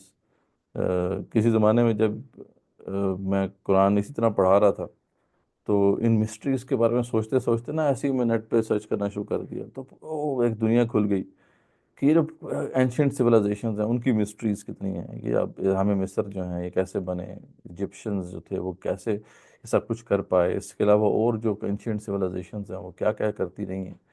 تو یعنی انسان دنگ رہ جاتا ہے کہ یار نالج تو بہت کچھ بڑا ایگزسٹ کر، بہت زبردست قسم کا نالج پہلے بھی ایگزسٹ کرتا تھا، وہ کہیں پہ وینش ہو گیا۔ خود اس قوم سمود کا ہی دیکھ لیں کہ یہ کیسے پہاڑوں کو تراش کے گھر بناتے تھے، یہ ٹیکنالوجی آج ہمیں نہیں پتہ کیسے ہے۔ تو اب بڑے علم والے رہے ہیں جی، بڑی سویلائزیشنز رہی ہیں، مسٹریز ہیں، اشارات موجود ہیں، ہمیں غور کرنا ہے اور اس پہ پھر آگے ریسرچ کرنی ہے۔ ہمیں بہت سے کلوز مل جائیں گے قرآن سے، قرآن میں ہر چیز مل جائے گی آپ کو، تبیان لکل شیء، یہ کتاب اللہ کی کتاب ہے، آخری کتاب ہے، اس میں ہر چیز کا بیان موجود ہے، ہر نالج جو ہے اس کی اوریجنز اس کے اندر ہے، بس تلاش کرنے والے ہونے چاہیے۔ ٹھیک ہے جی؟ سر سر یہ کچھ لیکن بزرگ جی بزرگ جی حضرات ہیں، ان کی طرف جو کہانیاں منسوب ہوتی ہیں، جو اس ٹائم وہ اسپیس سے باہر معلوم ہوتی ہے نا، کہ انہوں نے فلانے سے ملاقات کر لی، وہ ادھر اڑ گئے وغیرہ وغیرہ، تو ان سے ہم کیا مدد لے سکتے ہیں؟ ہم تو بس دھڑلے سے ریجیکٹ کر دیتے ہیں، لیکن معلوم ہوتا ہے کچھ تو ہے نا، اتنی ساری کہانیاں اتنی جھوٹ نہیں ہاں ہو سکتی۔ دیکھیں، بات یہ ہے کہ ہمیں آؤٹرائٹلی ریجیکٹ بھی نہیں کرنا چاہیے، لیکن کوئی سند نہیں ہے نا ان کی۔ مسئلہ یہی ہے کہ اب ہمارے پاس کوئی آپشن، دیکھیں ہم نے اب بڑے احتیاط سے کام لینا ہے، اینڈ ٹائمز میں اب رہ رہے ہیں، ہمیں کیا وہ انسٹرکشن ملی ہیں کہ یار آنکھیں بند کر کے آپ نے کسی چیز کو بھی ایکسیپٹ نہیں کرنا، اسکروٹنائز کریں، ٹھیک ہے، لیکن یہ آپشن اپنا کھلا رکھیں کہ انسان کی کیپبلٹی بہت زیادہ ہے، انسان بڑا کچھ کر سکتا ہے، ہمارے اسلاف بڑے بڑے کیپیبل رہے ہیں، بڑی کیپبلٹیز تھیں ان کے اندر، تو وہ کچھ اچیو کر پائے جو ہم اچیو نہیں کر پا رہے، لیکن یہ ہے کہ ایٹ دا سیم ٹائم ہمیں ہر چیز کو، ہر ڈیٹا کو اسکروٹنائز کرنا ہے، دیکھنا ہے کہ یار وہ ویلڈ اگر سورس سے آ رہا ہے تو ٹھیک ہے، نہیں تو ہم اسے ایکسیپٹ نہیں کریں گے۔ تو زیادہ کہانیاں بھی ہیں، ذریعہ پتہ ہے ان کہانیوں نے بہت زیادہ نقصان بھی پہنچایا ہے، تو ہمیں ایک بیلنس اپروچ رکھنی ہے، لیکن یہ بات اپنی جگہ پہ قرآن مجید آپ کو واضح کر رہا ہے کہ یار یہ آپشنس ہیں، دیز آپشنز آر دیئر۔ اب آصف بن بقیہ وہ تخت کو یہاں پہ لے کے آ سکتے ہیں تو کوئی بھی اور بھی انسان لے کے آ سکتا ہے نا، بلکہ جی چلیں تھا ایک، تو وہ عام انسان۔ جی جی، تو انسان ہی تھے نا وہ، آصف بن بقیہ کیا تھے؟ وہ حضرت سلیمان علیہ السلام کے وزیر خاص تھے، لیکن عام انسان ہی تھے، کوئی پیغمبر نہیں تھے وہ، but he was able to achieve this. تو وہ کر سکتے ہیں تو پھر ہم بھی کر سکتے ہیں، اور اللہ نے فرمایا کہ وہ کتاب کا، ان کے پاس کتاب کا علم تھا۔ کہ میرا یہ ایک یقین ہے ان مسٹریز کو کافی عرص سالوں سے پڑھنے اور سمجھانے کے بعد، یہ جو کتاب جس کا ذکر وہاں پہ ہو رہا ہے اس کا کلو قرآن میں موجود ہے، کہیں پہ تلاش کرنا پڑے گا۔ میں نے ایک زمانے میں بڑی کوشش کی کہ یار کہیں سے کوئی کلو ملے، کوئی میپنگ شیپنگ ہو، کوئی پتہ نہیں، کیونکہ ہیں بنتے تو ہیں کچھ، آپ کو کڑیاں ملتی نظر آتی ہیں، لیکن اٹس جسٹ ٹو کمپلیکس۔ یہ کتاب جو ہے نا جس کی بات کی جا رہی ہے، کوئی کہیں نہ کہیں ہے قرآن مجید میں ہی اس کا ریفرنس موجود ہے، تو وہ کون سی کتاب ہے جس کا استعمال سر انہوں نے؟ ساحل ادیم نے ایک آیت کوٹ کی تھی کہ یہ جو کان کے نیچے ضرب لگانے والی بات ہے، حدیث میں بھی یہ بات ہے کہ آپ صلی اللہ علیہ وسلم کو فیل ہوا کہ اس کان کے نیچے، اور بے ہوش ہوئے، اور کسی اور مطلب ٹائم اسپیس میں چینج ہو گئے، ایسی کوئی ایک حدیث کوٹ کی تھی۔ تو یہاں سے بھی نشانی ملتی ہے کہ شاید اس سے کچھ ہو۔ بارہ مجھے نہیں اب پتا اس حدیث کا، اگر مجھے مل کے ریفرنس والا اگر بھیج دیں تو پھر اس پہ غور کریں گے۔ چیزیں مسٹریز ہیں، مسٹریز آر دیئر، لیکن ہم نے ہر چیز کو اسکروٹنائز کرنا ہے، دیکھنا ہے کہ کیا زیادہ چیز ویلڈ ہے اور قرین قیاس بنتی ہے. تو again world is full of mysteries اور Quran is full of mysteries. قرآن مجید آپ کو بہت زیادہ گائیڈ کر رہا ہے بہت سی چیزوں کی طرف. اگر ہم اس پہ غور کرنا شروع کر دیں سوچنا شروع کر دیں تو بہت ساری چیزیں مل سکتی ہیں. ٹھیک ہے، بس ہمارا غلطی کمی ہمارے اندر ہی ہے. قرآن تو اللہ نے ہمیں بہت بڑا گفٹ دے دیا ہے. ہم سے زیادہ ریسرچ شاید وہ غیر مسلم کرتے ہوں گے اس کے اوپر. ہم برحال جو ہے اس کو ایسی بس رکھ کے بیٹھے ہیں، نہ ہدایت لیتے ہیں نہ اس کے اوپر ریسرچ کرتے ہیں. ٹھیک ہے جی، تو کنکلوڈ کرتے ہیں انشاءاللہ، کل پھر ملاقات ہوتی ہے. دریائے نیل پہ نا ہم، فرقان قریشی کا بلاگز ہیں، اس میں دیکھیں تو اس نے بڑا زبردست اس کا جو ہے نا نکالا ہوا ہے اس پہ ریسرچ کر کے. تو یہ افریقہ میں کوئی جگہ ہے سد، اس کی دلدل میں جا کے وہ دریا ختم ہوتا ہے اور اس کے نیچے کرسٹلز ہیں اور سدرۃ المنتہا کی جڑ میں بھی کرسٹلز ہیں. تو اگر وہ نہیں کسی نے دیکھا تو وہ دیکھیں، بہت زبردست اس نے اس پہ ریسرچ کر کے نا یہ دریائے نیل کے قرآن اوپر قریشی بنایا کے ہوا ہے. اچھے ہیں. ہاں ان کے بس کچھ بعض چیزیں ایسی ہیں جو ریفرنس وغیرہ وہ نہیں دیتے، تو مسٹریز تو کافی وہ لے کے آتے ہیں. لیکن ویسے آپ اس پہ سرچ کریں گے تو آپ کو بہت زیادہ ملے گا کہ اوریجن آف وائٹ نائل، کہ وائٹ نائل کہاں ہے. تو آپ اسے سرچ کریں، آپ کو بڑی انٹرسٹنگ چیزیں ملیں گی. کہ یار یہ اس کی بڑے لوگوں نے کوشش کی وائٹ نائل کے اوریجن کو تلاش کرنے کی، نہیں مل سکا. تو چلیں فرقان قریشی کا بھی بھیجیے گا، اس کا ان کا لنک ذرا گروپ میں بھیج دیجیے گا میں آپ انشاءاللہ کو اس کو. بھیجوں گی، گروپ میں دیکھیے گا. وہ بالکل مطلب کہ بڑا انہوں نے سرچ اس پہ وہ زوم زوم کر کر کے میپ کو بھی، اور اس اچھا میں بتایا ہوا آخر میں وہ صد کی دلدل میں پہنچے ہیں اور اس دلدلوں کے نیچے بھی کرسٹلز انہوں نے بتائے تھے کہ وہاں پہ بھی کرسٹلز ہیں. کرسٹلز کی کشش سے وہ پانی سدرۃ المنتہا سے نیچے زمین میں آتا ہے. تو بڑا ایک انٹرسٹنگ تھا وہ ایکسپیرینس اتنی اس کو دیکھنا. اتنی حتمی تو ہم بات نہیں کر سکتے، لیکن یہ ہے کہ ہاں کچھ اشارات اگر ہیں تو وہ ضرور شیئر کرنے چاہیے. ان کا یہی بس ہمارا ان سے ہے معاملہ کہ وہ بہت زیادہ ڈٹرمنسٹک بات کر جاتے ہیں. اتنی ڈٹرمنسٹک بات تو کہیں پہ ایگزسٹ نہیں کرتی نا. یا تو آپ کے پاس بس صحیح حدیث ہوں یا صحیح مسلم نالج ہو. ہاں یہ ہے کہ ایسی انٹرسٹنگ چیزیں اگر وہ شیئر کر رہے ہیں تو اچھی بات ہے کہ ہمیں غور کرنا چاہیے اس کے اوپر. جیسے اب وائٹ نائل کی کھوج میں جو لوگ لگے ہیں ان کی بکس بھی مل جائیں گی آپ کو، تو پڑھنی چاہیے کہ کیا ان کو ملا. کئی لوگ جو ہیں کوشش کر کر کے تھک گئے، ان کو نہیں ملا. شاید وہیں سے کہیں سے انہوں نے بھی چیز لی ہو، تو ضرور دیکھیں گے انشاءاللہ. آپ ضرور شیئر کریں. میں شیئر کروں گی گروپ میں، کیونکہ انہوں نے باقی لوگوں کو بھی بتایا تھا جنہوں نے اس کو ریسرچ کرنے کی اس کی کھوج میں گئے اور ان کے ساتھ کیا کچھ ہوا. وہ سارا بھی ڈیٹیل انہوں نے ویڈیو میں دی ہوئی ہے. ٹھیک، تو اب دیکھیں نا، اب ویسے تو قرآن وہ ہر مجید آپ کو چیز کیا کا بتا رہا ریفرنس ہے. دیتے ہیں ویسے تو، مگر اب جیسے آپ نے وہ تھوڑی سی کنفیوژن والی بات کر دی، وہ مجھے سمجھ نہیں آئی کہ وہ ریفرنس نہیں دیتے، کیونکہ ان کی ہر چیز کے ساتھ ریفرنس نہیں ریفرنس دیتے ہوتا ہے. وہ وہ کہتے ہیں بہت میں جب بہت جب ہوں بکس کو ریڈ کر کر کر ویسے کے وہ بکس تو سب ہیں، کہتے ہیں نا. بکس تو پڑھتے ہیں، کافی آگے پیچھے سے انفارمیشن تو وہ لے کے آتے ہیں. لیکن ریفرنسز احادیث وغیرہ کے یا روایات کے وغیرہ کے وہ بہت کم دیتے ہیں. تو وہ کنسرن ہے. لیکن یہ ہے کہ انفارمیشن تو ظاہر بات ہے جو بھی ایگزسٹ کرتی ہے آگے پیچھے سے وہ پیش کرتے ہیں، اچھے ہیں ان کے. تو اس پہ جو ہے ہمیں غور کرنا ہے. لیکن قرآن مجید آپ سے کیا کہہ رہا ہے؟ قرآن مجید کہہ رہا ہے کہ جہاں پہ دو نائل ملتے ہیں، ٹھیک ہے، مجمع بحرین ہے جہاں پر، وہاں دیکھو. اب ہمیں پتہ ہے یہ خرطوم کے پاس ملتے ہیں. تو قرآن مجید آپ کو گائیڈ کر رہے ہیں نا، آپ جا کے دیکھو. ہم ادھر کیوں نہیں جا کے دیکھ رہے؟ دیر از سم تھنگ دیئر. ہوں، تو قرآن نے بھی تو آپ کو، جیسے میں نے بتایا نا، جودی پہاڑ کا قرآن نے ذکر کیا. بھائی نوح علیہ السلام کی کشتی کہاں پہ ہے؟ جودی پہاڑ پر ہے. ہم ابھی تک ہم سرچ نہیں کر پائے. وہ رون وائٹ جو ہے وہ کہاں سے چلا؟ آپ نے وہ دیکھی ہے؟ میں نے ریکمینڈ کیا تھا ڈاکومنٹری رون وائٹ کی. نہیں آپ کی ویڈیو میں نے تو نہیں سنی تھی، ڈاکومنٹری نہیں میں نے دیکھی. وہ دیکھیں جا کے، اس میں رون آپ نے وائٹ کی جو ذکر کیا ڈاکومنٹری تھا. دیکھیں، ڈسکوری آف دا نوآز آرک. دیکھیں کیسے پہنچا وہ، کدھر ادھر دھکے کھا کھا کے پتہ نہیں کیا کیا ریسرچ کر کے وہ ادھر پہنچا. قرآن ہمیں پہلے بتا چکا ہے بجودی پہاڑ پہ جا کے دیکھو. تو ہم کیوں نہیں گئے وہاں پہ جا کے دیکھ؟ تو وہ جا کے وہاں پہنچا اور پھر اس نے پورا فوسل ڈسکور کیا. تو یہ نہیں، ہمیں قرآن مجید راستہ دکھا رہا ہے. ہم وہاں پہ جا کے ریسرچ کریں تو زیادہ آسانی سے ہمیں یہ چیزیں مل سکتی ہیں. لیکن اینی ویز یہ ساری چیزیں قرآن مجید میں موجود ہیں. ٹھیک ہے جی، جزاکم اللہ خیر. انشاءاللہ کل